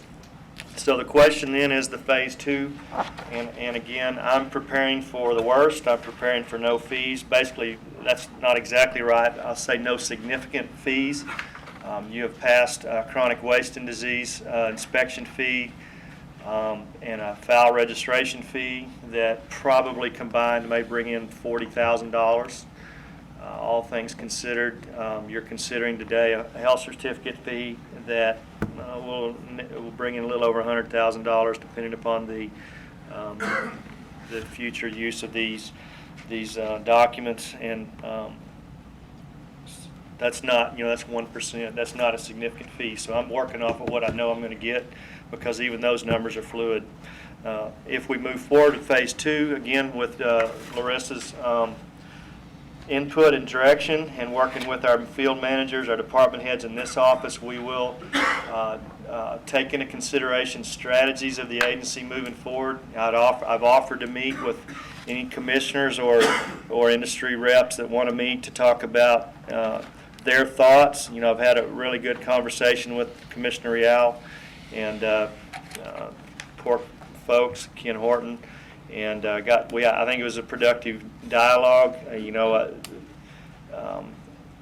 do retain some discretion internally to do some things just as executive director, but the truth is I welcome input. One of the things that we know that we're going to need to do, back to this marketability, if we have a reduced or a weakened force of inspectors and field vets, compliance may be a more important part of our agency than before, because if the cat's away, the mice will play, so to speak. And so if we begin to see a pattern of non-compliance in any sector, then we're going to have to respond with some type of legal action. Right now, we only have 2 employees, field employees in the entire state, and it's so we may have to reallocate people and revisit who gets reduced and who does not, to try and maintain that marketability, because that is my ultimate goal, is to continue to, if I do my job right, I'll try and minimize the impact to it as much as I can. And so we are going to have to evaluate our strategies, and I believe border security and border protection should be a continued strategy moving forward. So we're going to take a look at that. We don't have the phase 2 folks identified. Have the phase continued strategy moving forward. So we're going to take a look at that. We don't have the phase 2 folks identified, but we will very soon start that if there is no new revenue streams derived or identified. Are there any questions about the downsizing of the agency?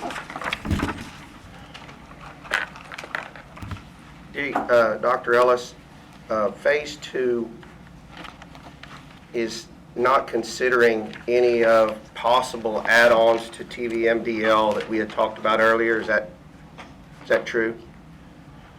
Is that assuming none of that would happen? Well, we're going to discuss all the different fee options. Right now it's true because I don't have any. Yeah, I mean, I think you're going to have to give me direction. You're either going to have to decide to pass rules requiring add-on fees, or help me negotiate a mutually agreeable testing protocol with them. I've gone and talked to them in person. It's moved up the line. It's big. This issue is bigger than TVMDL. They're actually in dialogue with A&M system people about the legality and just the concerns. And right now, I'm not planning on. There's no fee revenue derived from I don't have anything identified that I'm going to get right now for the agency. I have a question.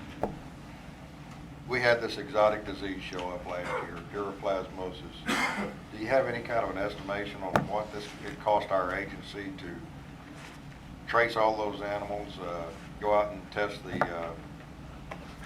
adjacent ranches? All the surveillance work is still a work in progress, I understand. That Just a rough estimate. That number is in our exceptional item as part of our LAR request. It's $500,000 a year. We see the testing increase, and we see identification of new pyro cases increasing. It's an emerging disease. It's not going away, and the answer is $500,000 a year. How many horses to date would you say have been tested? What did you say, 30,000? 30,000. So We have sanctions. Texas horses are under sanctions from a number of other states right now because of the perceived risk of pyroplasmosis. So if you're a businessman, theoretically, for us to be able to be compensated for the amount of time, personnel, and resources we put into that issue, we'd have to charge $15 or $20 a head to recover that for those animals tested. Well, I mean, That's obviously maybe an unrealistic figure, but just from the business standpoint, that's just a demonstration on what we need for issues like that on some of these reportable diseases, where we have statewide personnel involved in an ongoing process to eliminate the problem. we need to tack on a fee that's, that's. We have never charged a person that's unfortunate enough to have been quarantined right now. Now, you go back to the, one of our basic premises that we tried to talk to the legislative folks about was our agency model of business is not conducive to fees. When we find a pyro-infected horse and we go to the guy's place and it's a non-English speaking person, the owner lives in Mexico with no way to contact him, there's 50 horses standing there in the barn. Our choice is, do we test those 50 horses to protect the rest of the horses in the state and their neighbors, or do we just tell them you have to do something that they're not going to do and the horses may disappear? That's our burden. Even if we charge for these fees, we're not collecting them is a whole other problem. And it's not the way it should be. With that said, that is our reality. So you're exactly right. We'd have to charge a lot of money per horse. We'd have to charge what a veterinarian would charge to do the work. And our inspectors are much more efficient than a veterinarian as far as salaries go. So I don't have an answer. This is obviously where we're going to have to go, and we have the diagnostic lab collect that fee for us. What's their position? In my discussion with the diagnostic lab, they questioned that we can legally do this. And that was the answer was, I'm not sure you can do this to us. So Gene, if you want to jump in here at any time, you absolutely under House Bill 92, in my opinion, 1992, have the authority to pass the rule. Now the question is, can we get the money? Can we make them give us the money? They're two different separate issues, is that right? Sure. Help me out here. But we need to stay with the agenda. And I know this is part of item number 9, discussing fees, and the fees specifically was your question, TVMDL. Is that what you want to talk about, Gene? Well, I was just going to note in terms of Okay. 1992. Okay, I'm sorry. Go ahead. In looking at it as it went forward, that position and argument, though I will note, this is also new territory for me as a lawyer, as well as, frankly, from my own experience, other agencies and stuff. You want to start with a cooperative effort. Frankly, memorandums of understanding where one works with the other to achieve that. Clearly, from our programs, there's a lot of testing that goes through there because of our programs. Yep. And so there is a symbiotic relationship there. That said, frankly, if they are bigger than us, and if they don't want to participate with us, it's a very difficult matter. And frankly, most of the statutory authority would allow us to take legal action in some ways, but I don't ever see us really get in the position of trying to enforce 1992 by taking A&M on that. So that does leave a very difficult task at hand. But I don't want to leave it, I don't want to not consider it. I think it's something we still need to pursue. And we probably, as Dr. Ellis and I have discussed, need to pursue it in a different way. I've taken, Dr. Beckham and I are friends, we're colleagues. I went over and sat down with her. We had a very good discussion. She was open-minded to the concept, but basically told me she's got to run it up her side of things, and we have not heard back from them. Okay. And so my struggle at this point is I probably need some help from someone else to push that envelope, and where that relates back to this year's budget is, I would not count on any lab fee revenue from the Texas A&M system in the near future. Well, the truth of the I matter think we is, can maybe work something out. I'm optimistic. It's not an antagonistic, but it's very big. They are a business, and they're based on fees, and she has some legitimate This is an points. opportunistic situation for them. You say $30,000, and then $34 a head or $38 a head for both tests. They're collecting $1 million plus. Their problem is that they are a competitive lab with other labs across the United States. Now, in Pyro specifically, only certain labs are allowed to run that, but in their other labs, fees, and we saw this with equine herpes virus. We were receiving a lot of tests from California labs, and we finally asked, why are we getting all these tests from California? And the answer was, they were running a special. Their lab fees were cheaper. And that's Dr. Beckham's legitimate concern, and I'm making no judgment on their response other than this is going to take some time, whether we do it in a mutually agreeable fashion or not. I can't evaluate that. This is not part of my budget for 2012. It's just not going to be there. I don't believe it's going to be there. So. Okay. Thank you, Dr. Ellis. Just housekeeping, number 10 on your agenda has item A, inspection for foreign cattle, and B, market inspection. But in your book, we'll begin with item A, which is market inspection fee. Mr. Chairman? Yes. Yes, in regard to that, when we began to look at fees and discussing among fees and industry groups, groups, and that we may have to come up with some, or whatever it may be. We all looked at it basically to agree if we could all share as industries and so forth equally. All of us have policy against fees, because the problem we have down the road of what they can do to you, and how the legislature may look at that and continue just to increase them, and we become a 100% fee-based agency if we see an easy way to generate revenue. And with that, our segment did not come up with any other fees. I don't think any segment has proposed it at this point in time, except the part of the Mexican cattle coming across as far as the interstate, is that what this could do significantly to our market industry, targeting one segment as it does in this. I would like to this time move that we do not propose rule number 33-2, market inspection fee, as going to be discussed today. We're still at number 9, I thought. I moved to 10. Oh, you did? Yes. You don't want me to talk about any of these fees? There's 3 pages. I'm wanting input on whether we bring forward at any future meetings, lab fees, program administration fees. I tell you what then, I apologize, Dr. Ellis. We will finish 10. We will go back and specifically talk about those other fees in item 9. We have a motion, and can I see that motion, Ken?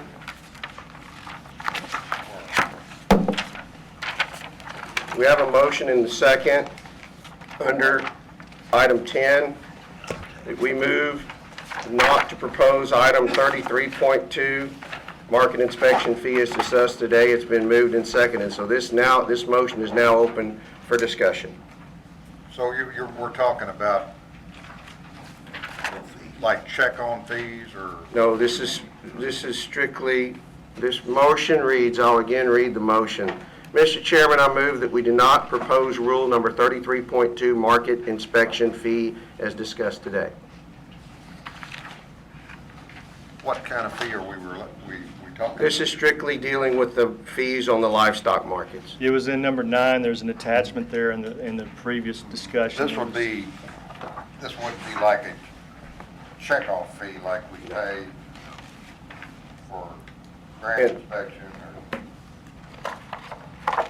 Item number 9, if you move back and you look to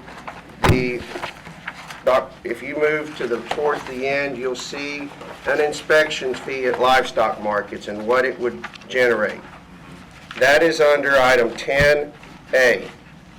And that's the motion. That does not preclude us, now that we have a motion on the floor, discussing any of these items. And that, yes, that addresses strictly this inspection fee in livestock markets. Okay, and then we're also going to be talking about inspection fees for feedlots, is that correct? I don't know if we have anything on feedlots on this agenda. I don't think so. There's nothing on the agenda except inspection of foreign cattle is all. But we are going to be looking at inspection of foreign cattle and a fee being put on possibly Mexican cattle. Yeah. The explanation is some of it's in number 9 under the bullet points on the last page. There were some points on each of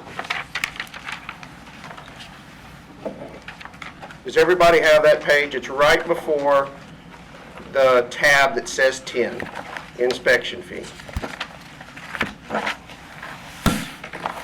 And there's more than 10 at the very back of that. What is your reason for not wanting that? Yeah. Reason for not wanting that, if you look at the fee structure, it's 60 cents on cattle based on the average number of head. It's a couple things. When we looked at this, all segments, if we were going to be having fees and could come up with that, we asked each industry group to come up with, if they could. No one came up with anything they felt was comfortable, that was fair among all the industries. If we all came up with something as an industry groups, we may would look at it, but no one came up. Everybody's policy holds against fees. Once you start them, they stay there. The legislature also, I think, concerned is that if they are, many of us, that industry groups, that once they see you can generate that, they'll just force more and more fee. And so you got one segment, the market industry, the only one that collecting basically large amount of fee. They can see a way to just continue to raise that. Also, if you look at the head counts that assumptions are made, that does not come out exactly maybe next year because of the drought, then you've got ways just to raise those fees. I mean, there's all kinds of things. Fees in the blanket pattern that this is set up as becomes a revenue generator. And you can just keep increasing it, and continue to move the budget in that direction. Isn't this transferred to the seller? Do what? Wouldn't this inspection? Yes, only to the sellers that sell at livestock markets. I have a problem with that. Only the sellers that sell at livestock markets. So any country trade, those cattle are gonna get off the hook. I don't have a problem with it. I've got a sale receipt right here. I sold 16 head in Beeville last week. Got down here, brand inspection fee, 60 cents. Well, only 3 of those were cows that were branded. There were 13 of them that didn't have a brand. They were calves. You know, I still pay it. I don't mind paying it. I paid a 4% commission. I don't have a problem with that either. In this particular case, it was $411 paid commission. You know, I expect the sale yard to be able to make something. I paid yardage, insurance, the checkoff fee for $1. You know, I don't have a problem with paying 60 cents more to keep this agency operating in the capacity where it's going to be effective. And with that, you know, I just want to show you a few things that we have to deal with in South Texas. And I've looked at, I've got a recent cattleman issue. You know, there's no question there's a great relationship between the livestock markets and the Texas cattle raisers. I've been a cattle raiser for 30 years, and I bet that most of y'all here are members as well. And, you know, just so happens this is the livestock marketing issue. No question the cattle raisers, or at least their magazine and their organization, have a lot to gain by all the advertisement from the Marketing Association. But I've talked to a lot of the directors over the course of the past 6 weeks on this very issue. And I can name them if you'd like for me to name them. Some of them are on your from the Marketing Association. But I've talked to a lot of the directors over the course of the past 6 weeks on this very issue. And I can name them if you'd like for me to name them. Some of them are on your committee. Most of them had no idea that we were in the situation that we're in right here with our Animal Health Commission. Every single one of them that I've talked to, and I'll name some, Dick Jones, Presnell Cage. Presnell Cage is on your TSCRA Animal Health Committee. Y'all didn't even talk about that in that meeting in New Braunfels, which was just a few weeks ago. Presnell Cage's remark was, what are you going to do without it? Without some kind of an inspection fee or something to be able to keep this agency going. Dick Jones suggested an inspection fee. And all the other people. I hadn't had one negative comment at all until I talked to Mark the other day from one of the TSCRA directors. But I did talk to Eldon White a couple of times, and we're categorically against anything like that. What's the option? I go back to the days, you know, I remember in '73, I tested 2 livestock markets. There was one market that I Banks branded 78 reactors, and I spent all night S-branding 561 more. You know, those cattle were beat up, felt sorry for them, and if somebody would have told me that next day that we'd be a brucellosis-free state without any brucellosis, I'd have told them they're crazy. You know, we've got issues right now. This is a picture of some Chinese that were caught on my ranch back in February. This is the leading group of OTMs, other than Mexicans, that's been coming through South Texas ranch property for the past 2 years. Well, a friend of mine is head of Homeland Security, and he investigates, they interrogate all these people. And these people right here came from a province in China. Well, I went to the internet and looked something up. This Zinpu Township reported a outbreak of foot and mouth disease June 5th, 2011. And it was in swine, Chuck. 123 swine, had 14 cases. Got it right here. I didn't bring a picture of some Dominican Republicans. one of some of the few Republicans that we have coming through South Texas, but a lot of people are coming through South Texas from the Dominican Republic. We have classical swine fever in the Dominican Republic. And from my research, this classical swine fever virus can live in fecal material at room temperature for as long as 18 months. And these guys are all wearing tennis shoes. The only picture I had of somebody from the Dominican Republic, he was dead. It was on my neighbor's ranch. But they are catching a lot of them. We've got that threat. What if that gets in our wild feral swine population? Look what it's going to do to the swine population in Texas and the rest of the U.S. And who's going to be responsible for trying to regulate, isolate, and stop this kind of a threat? It's going to be this agency right here. And what's 60 cents a head? To me and to these other people, directors on the cattle raisers that I talk to, they're willing to make that sacrifice. I understand how Ken would feel. There's cattle being sold in the country, they don't have to pay that. It seems like we're picking on them. Go ahead. Commissioner Vickers, 60-cent fee on livestock, going through a livestock market, is not going to fix that problem with the billions of dollars that our federal government has thrown at this problem. And I just think that is not a good example to use. I know where you're coming from, and I know you're putting out scenarios, and there could be 1,000 scenarios we put out, but the fee on a livestock market is not going to fix that problem. I want to have an agency, obviously, as well as every other commissioner I think here, that can address things that come up. There's going to things that come up that we're not, I don't care how much money you throw at it, we're not going to be able to address it. I don't know if that's a good example to use in favor of a 60-cent per head fee on cattle going through the livestock market. And most of those are feeder cattle. Take the first thing I mentioned is brucellosis. Okay. We don't have to go with this right now. However, I think this is the way our plasmosis problem started.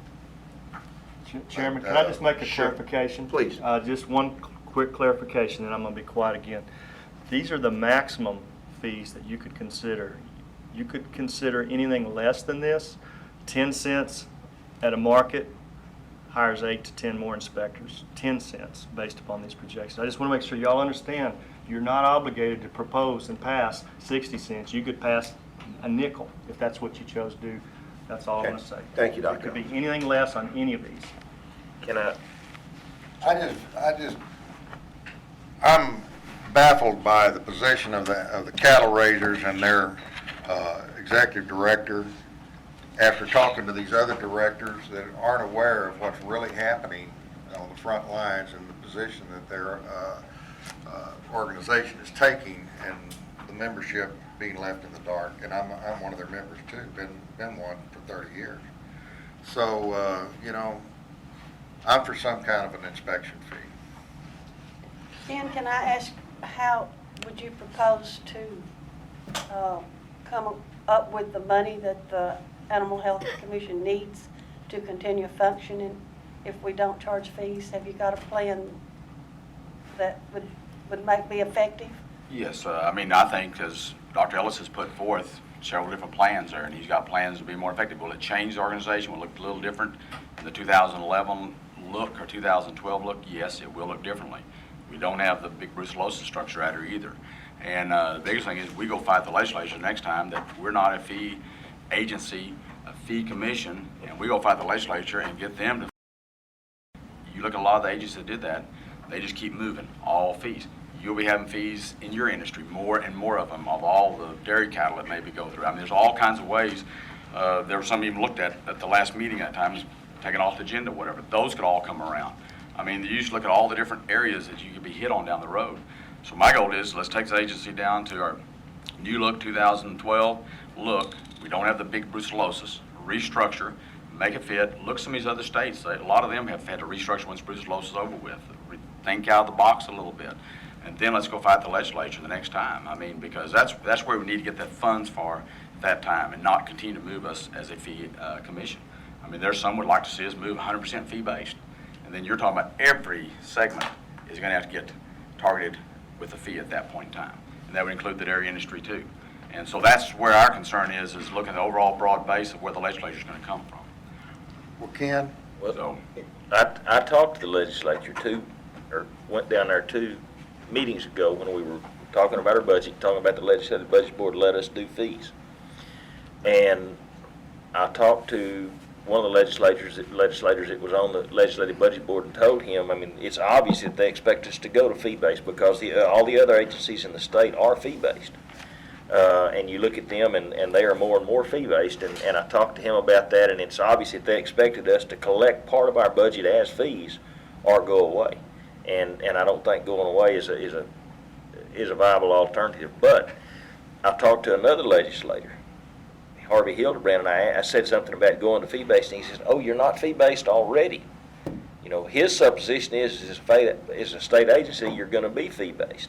You know, you look at the parks and wildlife, if I want to hunt a deer on my own place that I've born and raised and paid for everybody feed that he's eaten and every drop of water that he's drank, I have to pay the state a fee to get to do that. And I think that's the way the legislature's going to move, and I think you're right. I think they've got their nose under the tent, and they'll be all the way in the tent in another deal or two. So if you don't, I mean, you know, if you don't like paying fees now, you're not going to like it a whole bunch later, 2 or 4 years from now. I think you're right too, Ken. I mean, they are gonna force us to use fees, and that's it. And that's the bottom line from here on out. I don't think there's any question that, you know, that's the case. But why, I mean, you know, it's not an unreasonable fee, and like Dr. Ellis said, even a lesser fee, but we gotta do something. We've been dealt this card, incidentally, Hildebrand's on that legislative budget board, and even our senator down there. They're determined to make us a fee-based agency, period. And it's not going to get any better for Parks and Wildlife or any of the other agencies as well. So, you know. I've got a question, since you brought up the Parks and Wildlife. Were they able to create fees for everybody in Texas by themselves, or did that have to go to the legislature? Well, if you're going to hunt a deer, you got to buy a license. I know that. What I'm saying is, and if you're going to lease out your hunting, who made the rule that they can charge that? Themselves or the legislature? I don't know. I haven't done that, but I mean, I haven't done that research. But if I want to, you know, if anything that happens with game, I mean, if I want to lease out my hunting, I have to pay the state of Texas a fee to be able to lease that out. And so, you know, that's how they're fee based, and how it came to happen, I don't know. But I'm sure it's about like we are. I mean, you know, that's the way that they've been expected to be funded for a long time. The problem I have, and this is what I told you yesterday, Mike, is the problem I have with the fee base is it's not equitable. In that if we're going to pass fees, then we need to figure out how to pass fees to everybody in the state of Texas that sells livestock, and not just the ones that go to the little market, to the markets, big markets, little market, because what percentage goes to the markets and what goes through private treaty. Do you have a percentage of it? I don't know the percentage, but I know in my past, we went private treaty, and we paid the check off, but we didn't pay the fee for anything, inspection fees or anything, except the check off. What I'm saying is that this is going to, and most of the smaller producers, mom and pop type things with 25 or 30 cows, and yeah, it's $5 or whatever the commission is, it's still a fee toward those people that are sending stuff just to the markets. It's not the whole state, and I think that's my opinion. Well, I've been here, done this same kind of thing in the sheep and goat industry. I was on the sheep. The sheep and goat industry has a checkoff, a 20-cent a head checkoff, that is for predator control, and that started about 12 or 15 years ago, and that was to be used in addition to the normal predator control that people have to do in the sheep and goat industry, and sat on that board for a long time. And what we did is you start off collecting the low-hanging fruit, which is the livestock markets, and they're the ones that started collecting that checkoff fee first. But then when you get that income stream going, then you go to everybody that trades sheep that's on the Packers and Stockyards list.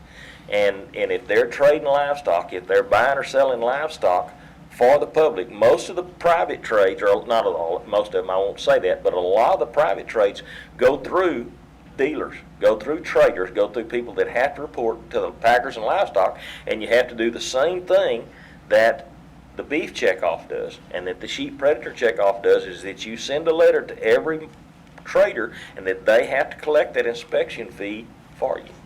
Do we have the power to pass that? That's what I'm saying, is, And we've talked to the comptroller about a checkoff. That was one of our original things that we looked at. And Well, The problem with the checkoff is because it's everybody that's in the business has to pay it, then the regulatory agency can't do it. The legislature, either at the federal or the state level, wants that control, or she can go predator checkoff required enabling legislation. But we can charge a fee. Same 60 cents or a nickel or whatever, just a different name. But like Dr. Edmonston said, I think personally, I think it's terrible to have to charge as a regulator the people that I'm getting ready to regulate. Darn, I hate that, but that's where we are. Now, how are we going to do this? In this, I go with Dr. Edmonston's question. How are we going to do this? In this, I go with Dr. Edmonston's question and Mrs. Dias's question. If we don't do the fees, what are we going to do? How are we going to keep the doors open until we can go in and convince the legislature that they made a mistake? Well, case in point, live bird market, just take it for example, it's already under registration, the way you look at it. I think it was our last meeting, we just increased it. Now this time, we're sitting there going, oh, and by the way, we're going to charge you another 10 cents. You know, it just goes on, you know. I got a question about that. then how do we, you know, this agency handles a lot of species, and so far we're really talking about cows. How do we collect from the horse people, from the deer people, from everybody else? And in every discussion I've heard, it's pretty tough and nobody's figured it out, but there's been several scenarios put on the table about cows, and I'm not yelling and screaming and kicking about that, but it's kind of got to be fair and it's got to be equitable, and it doesn't need to cost a whole lot of money to collect that money. I agree. And that's what we really looked at as we began this, is to be equitable. If we could come up with something, the checkoff idea was, several of those concepts were discussed, I mean, as the industry groups. And it's been very difficult to come up with that fairness. And then whoever gets started out here will probably be the one that gets potentially down the increase as you come along. I mean, you could do some of the dairy industry, you could do some of the feed yard, you could do some of the poultry, swine. I mean, you know, and we all looked at that as, unless we could do it equitably from an industry standpoint, then is it fair to pick on one group and then start that whole process and put that burden on that particular segment? And that's the concern. It's where we're at. sure. Tell me about that.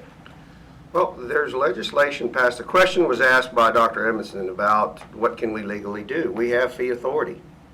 This particular item A, and correct me if I'm wrong, Dr. Ellis, is market inspection fee is, we have an inspector at every market under stage 1 of his proposed budget, and the only way that can be funded is charging this fee.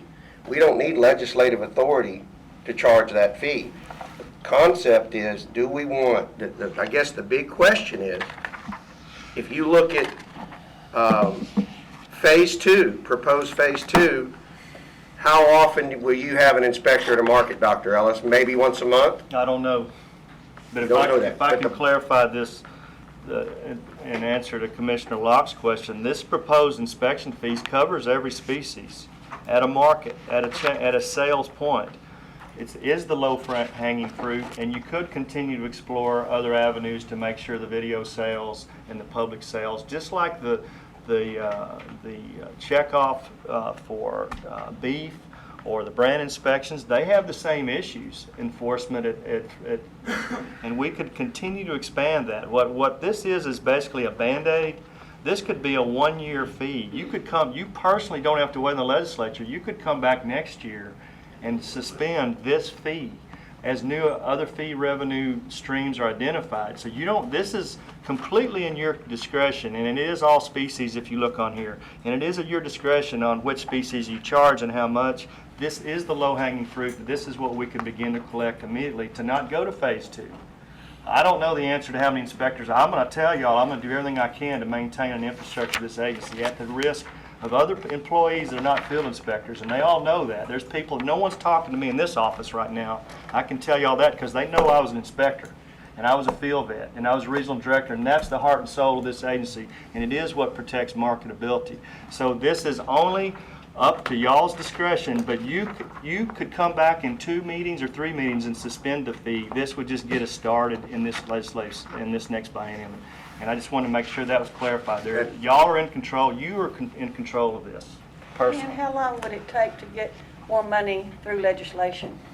This would be immediate. How long would it take to Well, this get? would not be immediate. No. You'd have to figure out how to collect it, how to put all that in place, that sort of thing. The legislature is 2 years from now that you'd be meeting again, unless there's some kind of emergency. We need something between now and 2 years to stay Well, afloat. it depends on how you want the agency to look. I mean, It's a philosophical It's philosophical point right process That's now. right correct. here. What is Exactly. our philosophy? What is most important to us as commissioners in charge of this agency? What is our most pressing need? For me individually, as I stated earlier, our ability to continue to participate openly in interstate and international commerce.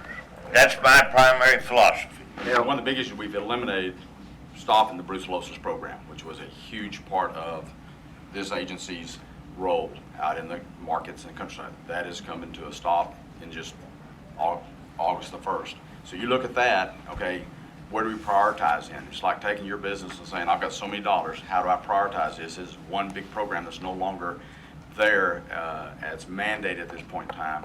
So do we need this many people? How do we address this? And are we still in good shape? I think it's more like philosophical. And do we start raising just on certain segments of the industry, the fees, and not other segments? Ernie, So, we don't have everybody here. He made a real strong motion.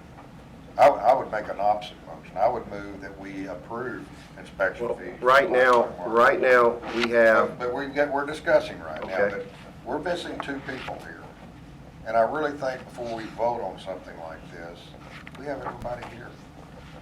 we gave everybody the opportunity to be here, Commissioner Well, Vickers. everybody always has an opportunity. And we have a quorum. I am not gonna hide behind my chairmanship, and I'll give you my opinion. I was appointed by the governor to take on this job, and I take it very seriously. And one of the keys to this agency and what has made this agency so successful is the way we work with industry groups, that we regulate. And sometimes we go against their wishes. Sometimes, very seldom, but here we are at a crossroads where the agency is maybe prematurely going to have to look at downsizing, is maybe prematurely going to have to look at downsizing considerably without brucellosis. And for every single livestock group that I spoke to, that I have spoken to, and it has been a long, arduous process, to a person, to an industry, they're against fees. And the fees create a huge new bureaucracy within this agency to collect and to maintain to collect. And you never see something put in temporarily. It's going to happen, and then it's going to happen the next year. We're going to find ourselves, if what we need to start thinking about, in my opinion, we're looking at a 2012 at $8.012 million with X amount of federal funds. We need to start looking this next year at how to make up to get that for the next year, because that's a $7-point-something million. We need to figure out a way how to live within our means today at the $8 million without fees, and make this agency a valid agency that continue to protect, maybe not do the perfect job, but look at all what these other states are doing. Again, every industry group is opposed to fees, and We have a motion on the table right now, not specifically market inspection fees, not at foreign cattle, not add-ons to TMVL, not other things that we can come up with throughout the year that we may not have thought of yet, but other revenue streams. We have to give our staff direction quickly. We cannot put this off. We have to give them direction, and in my opinion, we have to tell them how much money they have to work with, and then Dr. Ellis and his staff has to go to work, and we support them in the best way we can. Well, I have to reiterate my position on this. Okay? And people that I've talked to, a lot of people in the cattle raisers and directors, members of the cattle raisers, ranchers in South Texas, I haven't found one negative yet. And I've talked to a lot of people over the past 6 weeks. Definitely not the people you're talking to. But the bottom line is, their representation and the representation of the people that you've talked to have said fee-based. They dealt us this card, and this is what we got to deal with. And I'm for fee-based on inspections on these livestock handling facilities. Anywhere there's a change in ownership, that's my position. Okay. I represent a lot of veterinarians, thousands of veterinarians here in the state of Texas. I've had to talk to a lot of veterinarians. My phone's been ringing off the hook for the past 3 weeks from sale yard veterinarians wanting to know what's happening, what's going on, what are we going to do? And they have talked to their constituents and their clientele and their ranchers, producers, and stockers that they visit with, and the percentage is overwhelming in favor of some kind of a fee or an inspection fee to keep this agency effective in controlling any kind of disease threat, especially an exotic disease threat that I just mentioned for the state of Texas. So that's my position. Okay. I'm representing over 5,000 veterinarians in the state of Texas, and I've talked to an awful lot of them. I can't even count them all. Thank you. I try to, when we have comment, I try to give, if they're in a specific issue that we're dealing with, and the only comment I've had requested is from John Johnson from the Farm Bureau. Okay, thank you, John. I just wanted to give you that opportunity. Mr. Chairman, I think Dr. Vickers makes a good point about, we have 2 members absent today, but we could reschedule this meeting for 60 days down the road, and we still might have 2 absent or 1. That's correct. So, And we're not, and then we're not guarantee giving, that we Well- won't get there. Maybe we can try to get everybody together, and I'm not so sure we can have a conference call with non-qualified. this one qualifies. no. Okay, Mr. Chairman, can I call for a but question? maybe we can try to arrange it where We we have can to have vote call for a everybody here. question. That's that. Sir? You've made a motion to call for a question? Yes, sir. I do. Does a call for a question require a second? No, And it's just a straight up vote? it's a decision you make to call for the question if it's requested. You got a motion, you have a second. I have a motion for the question, but not a second. You have a second, you don't have a second to his motion yet. Yeah, I'll second it. Yes, yes, I Okay, do. well, I'm sorry, I Oh, yeah. didn't hear it. I have a motion and a second. I'm just rising to a point of question. For inspection fees, are we voting on? We are voting on inspection fees at I just livestock don't markets. think that's right. I mean, we've got 2 people here that I'm sure would be in favor of inspection fees, and one of them's in Colorado, and the other guy is in The question Fort Worth. has been called. All right. The question's been called. All those in favor of the motion, raise your hand. State the motion. The motion reads, I move that we do not propose Rule 33.2 market inspection fee. All agreeing with this motion, raise your hand. 1, 2, 3, 4, 5, 6, 7. Opposed? 4 opposed. The motion carries. So we will move to item B, which is A on your consideration of possible action, and talk about inspection of foreign cattle. There's a tab on this foreign cattle inspection, and I do apologize again to Dr. Ellis for maybe going ahead of him, and I do apologize about that, but we do, while we have a motion in front of us, we do look at this information that he has put forward for us on the second to the last page on item 9. Mexico cattle importation report. It's something that industry, and I have talked to industry about. It's something that is equitable in my opinion, because these are all cattle coming across the border. And the only animals I think that we import are steers and spayed heifers from Mexico. I do anticipate that, and, excuse me, Horses. do we import horses? Okay. And we import some breeding Okay. cattle.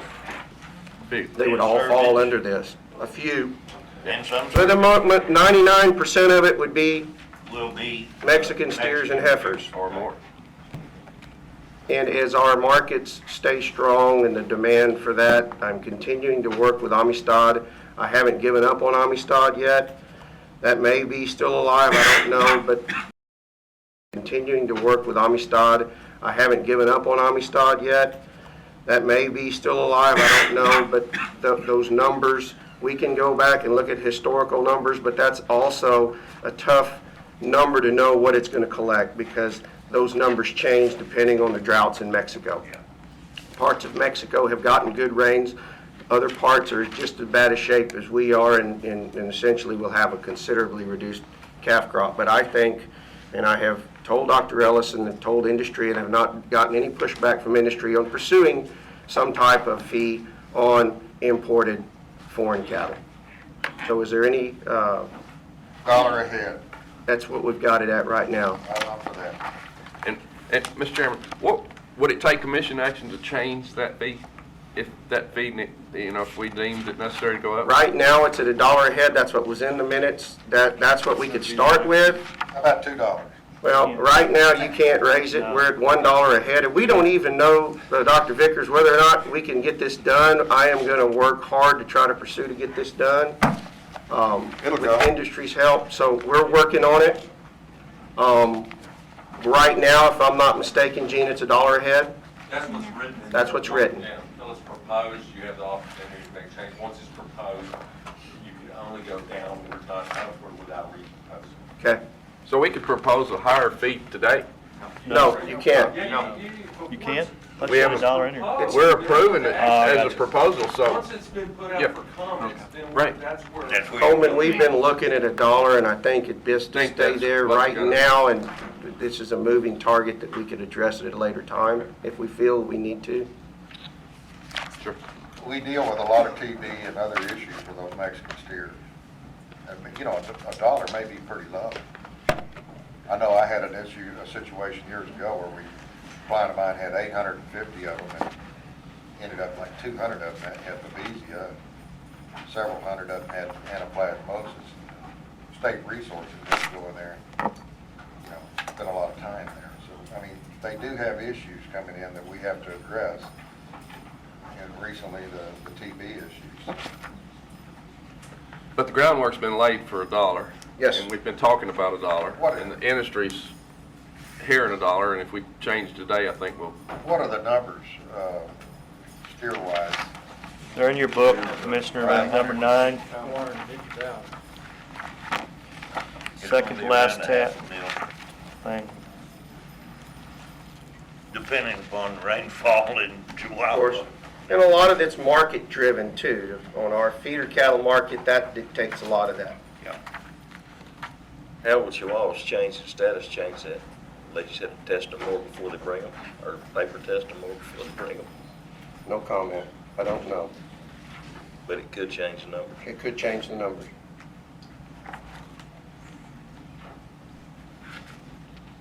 We have a motion? So moved. Second. No, I'll read. No, I won't. I don't have it written. Here you go. Mr. Chairman, I move that we propose the creation of Chapter 33, of new Chapter 33 with a Section 33.3 to be an entitled inspection of foreign cattle fee to be located in Title 4 of the Texas Administrative Code as discussed today. I further move that notice of the proposed new chapter be published in the Texas Register for a 30-day comment period. Second. Been moved and seconded to approve motion item 12B, Chapter 33 fees, creation of new Chapter 33 with Section 33.3 be entitled Inspection of Foreign Cattle Fee to be located in Title 4 of the Texas Administrative Code and discussed today. Is there a second?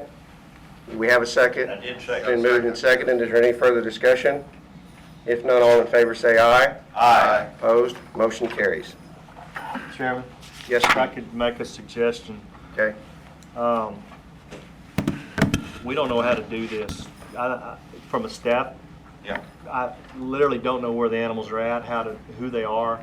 I would recommend you consider some kind of a working group to help our staff understand all the issues and begin to figure out how to collect the money, because this is a very complex issue. It's a moving target, and we're not going to be able to do this alone. Okay, I can volunteer maybe the services of our industry partners that know I'm assuming what this thing is going to look like is it's going to be difficult and probably impossible to collect this fee on the Mexican side. This is going to have to be collected by and paid by the purchaser of those cattle.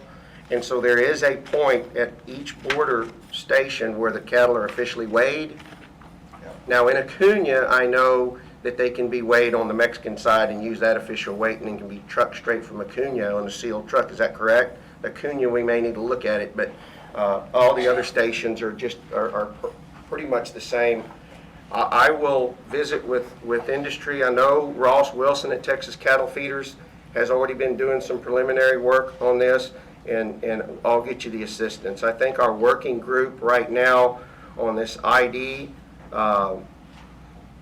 maybe could, I hate to put in a whole, let me do this. Let me visit with industry, and let me visit with, I live 120 miles from the border, so I'm very familiar with how that process works, and let me do a little investigating and see what we can do. And if I deem that it's necessary that we put together a quick working group on how, and I want to work quickly again on this, Dr. Ellis, so I will be moving quickly on it, and if we need to put a working group together, we'll do that after this meeting. Just make sure, there's two issues. I just want to tell you what Okay. two of the biggest issues are. Okay?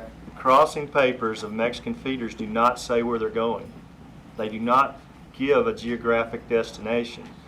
And so if they, instead of saying El Paso, they say Las Cruces, New Mexico, are we assessing a fee on everything entering a Texas port, or only those that claim to be going to Texas, which all they have to say is they're not? Entering a Texas port. And then the second issue is the largest port for Mexican feeders is in New Mexico, Santa Teresa. However, a majority of those animals immediately come back into Texas on a Form 1A from New Mexico, or a health certificate if they're following our entry rules. So we have a large number of Texas cattle that cross in another state's port that we'll need to figure out. Okay, that's something that probably needs to be addressed and would add to this number of over the 400, but we've got to look at some logistics, and I will work on that. Okay. Okay? Well, on that note, do you want to start charging for entry permits into the state of Texas and require an entry permit for everything that comes in? Because then you know where they're going. With a reduced number of inspectors, are you going to need to know that? I mean, does that make you more efficient checking? But you do that, now you take it away from foreign cattle coming in, unless you're going to call anything that's not Texas a foreign cattle. Is that going to deal with New Mexico, Oklahoma, and Louisiana cattle, or chickens?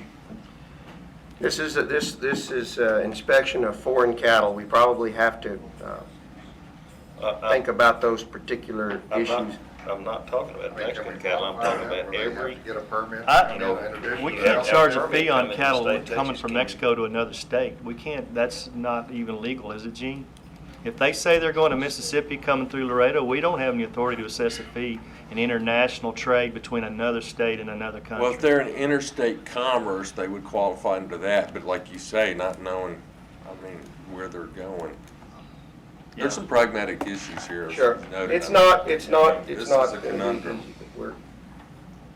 Okay.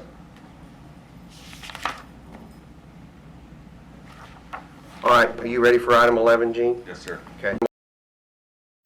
All right, Commissioners, I bring to you 3 rule adoptions for your considerations. I will note this is, the rule comment period closed yesterday. This is overly quick bringing them back to you, but it was the serendipity of when the meeting was, so I wanted them ready. So I bring them to you. Luckily, frankly, I didn't get any comments other than the ones on certificate of veterinary inspection. So anyway, I bring to you the first one is Chapter 33. These are modifications made to the Trichomoniasis Control Program rules that came from the working group that Mr. Locke had chaired and everything. You know, as you can see from, I don't know how much in depth you want me to go and reiterate just these clarifications or points that we had put in place to follow the recommendations of that group. And so, I mean, do you want any discussion on? And you had no comment? No comments. Okay. We have a motion? 33 or 38? This is 38. Sorry, yeah, sorry, with the next one. Mr. Chairman, I move that we adopt the amendments to Chapter 38, Trichomoniasis, located in Title 4 of the Texas Administrative Code, as discussed today. Second. Been moved and seconded that we approve item 11A, Chapter 38, Trichomoniasis. Is there any further discussion? If none, all in favor say aye. Aye. Opposed? Motion carries. Second one I bring to you, this is Chapter 51. This are entry requirements. These were the change in the entry requirements as recommended by the Trichomoniasis Working Group regarding our entry requirements. Once again, comment period closed, did not receive any comments on it, made no changes to the rules. You know, they were intended to provide a higher security, reduce the risk of infected animals or exposed animals coming to this state. And so, and like I say, with that, there were no comments and no changes made to the proposal. Mr. Chairman, I move that we adopt the amendments to Chapter 51, entry requirements, located in Title 4 of the Texas Administrative Code, as discussed today. Second. Been moved and seconded that we approve item 11B, Chapter 51, entry requirements. Is there any further discussion? If none, all in favor say aye. Aye. Opposed? Motion carries. All right, Commissioners, the last rule of adoption that I bring to you was regarding the increase in the certificate of veterinary inspection from $5 to $7. I will note on that, I did get 2 comments. I got one yesterday. So that said, I provided you both comments in there. One was from the Farm and Ranch Freedom Alliance regarding the public benefit note that goes with it, as well as another one from a private citizen who asked that we don't increase it because of the hardship it created. You know, I did respond to these in comments in the explanation of the adopted rule in response to it. You know, and as such, we would refer you to those. That said, didn't make any changes in response to the 2 comments, particularly based on the fact that, as we've all discussed here too, this is a fee revenue that is intended to help support the agency. You know, it will make, you know, our health certificates, I understand it, the most expensive in the country, but, you know, that said, I bring it back to you as was, with increase to $7. I would note for this purpose, implementation-wise, one of the things that we'll have to do, that we'll have to work on once y'all have approved this, is we have, through the state, we operate website, or the website's operated so it can be ordered online. We'll have to work with them to get that changed so that correctly corresponds to a rule if adopted, and as such, the implementation date with that would correspond to when we're able to make that change so that they all correlate at the exact same time in terms of increasing that fee and notifying any people of the impact. But the ones I've already bought at $5 are still good, aren't they? Yep. But I can go up like a convenience store, since it's going up, I can go up another $2 now. Yeah. Right, that's what you do. That's right, you know, buy your inventory, I guess, is the more, it's not like the previous where we had to replace. Oh, yeah. But, Price of gas went up 20 cents on me the other day. I drove by and it was We could make a $2.40. sales pitch at least, maybe we can sell more. Before they get here. Mr. Chairman, I move that we adopt the amendment to Section 59, General Practices and Procedures located in Title 4 of the Texas Administrative Code. Is that the... Second. Been moved and seconded that we adopt item 11C, Chapter 59, General Practices and Procedures. Is there any further discussion? If none, all in favor say aye. Aye. Opposed? Motion carries. Again, John, you have no public comment. That's the only public comment that has been requested.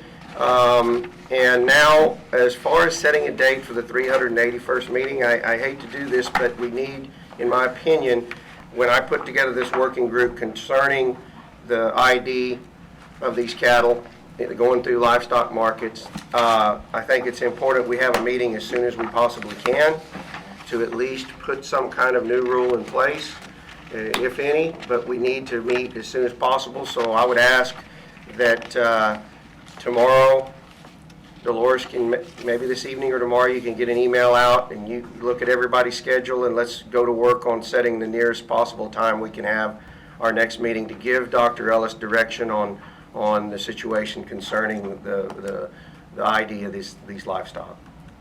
And I'll put that group together. Okay? With no other business before us, I consider this meeting adjourned. Thank you all very much.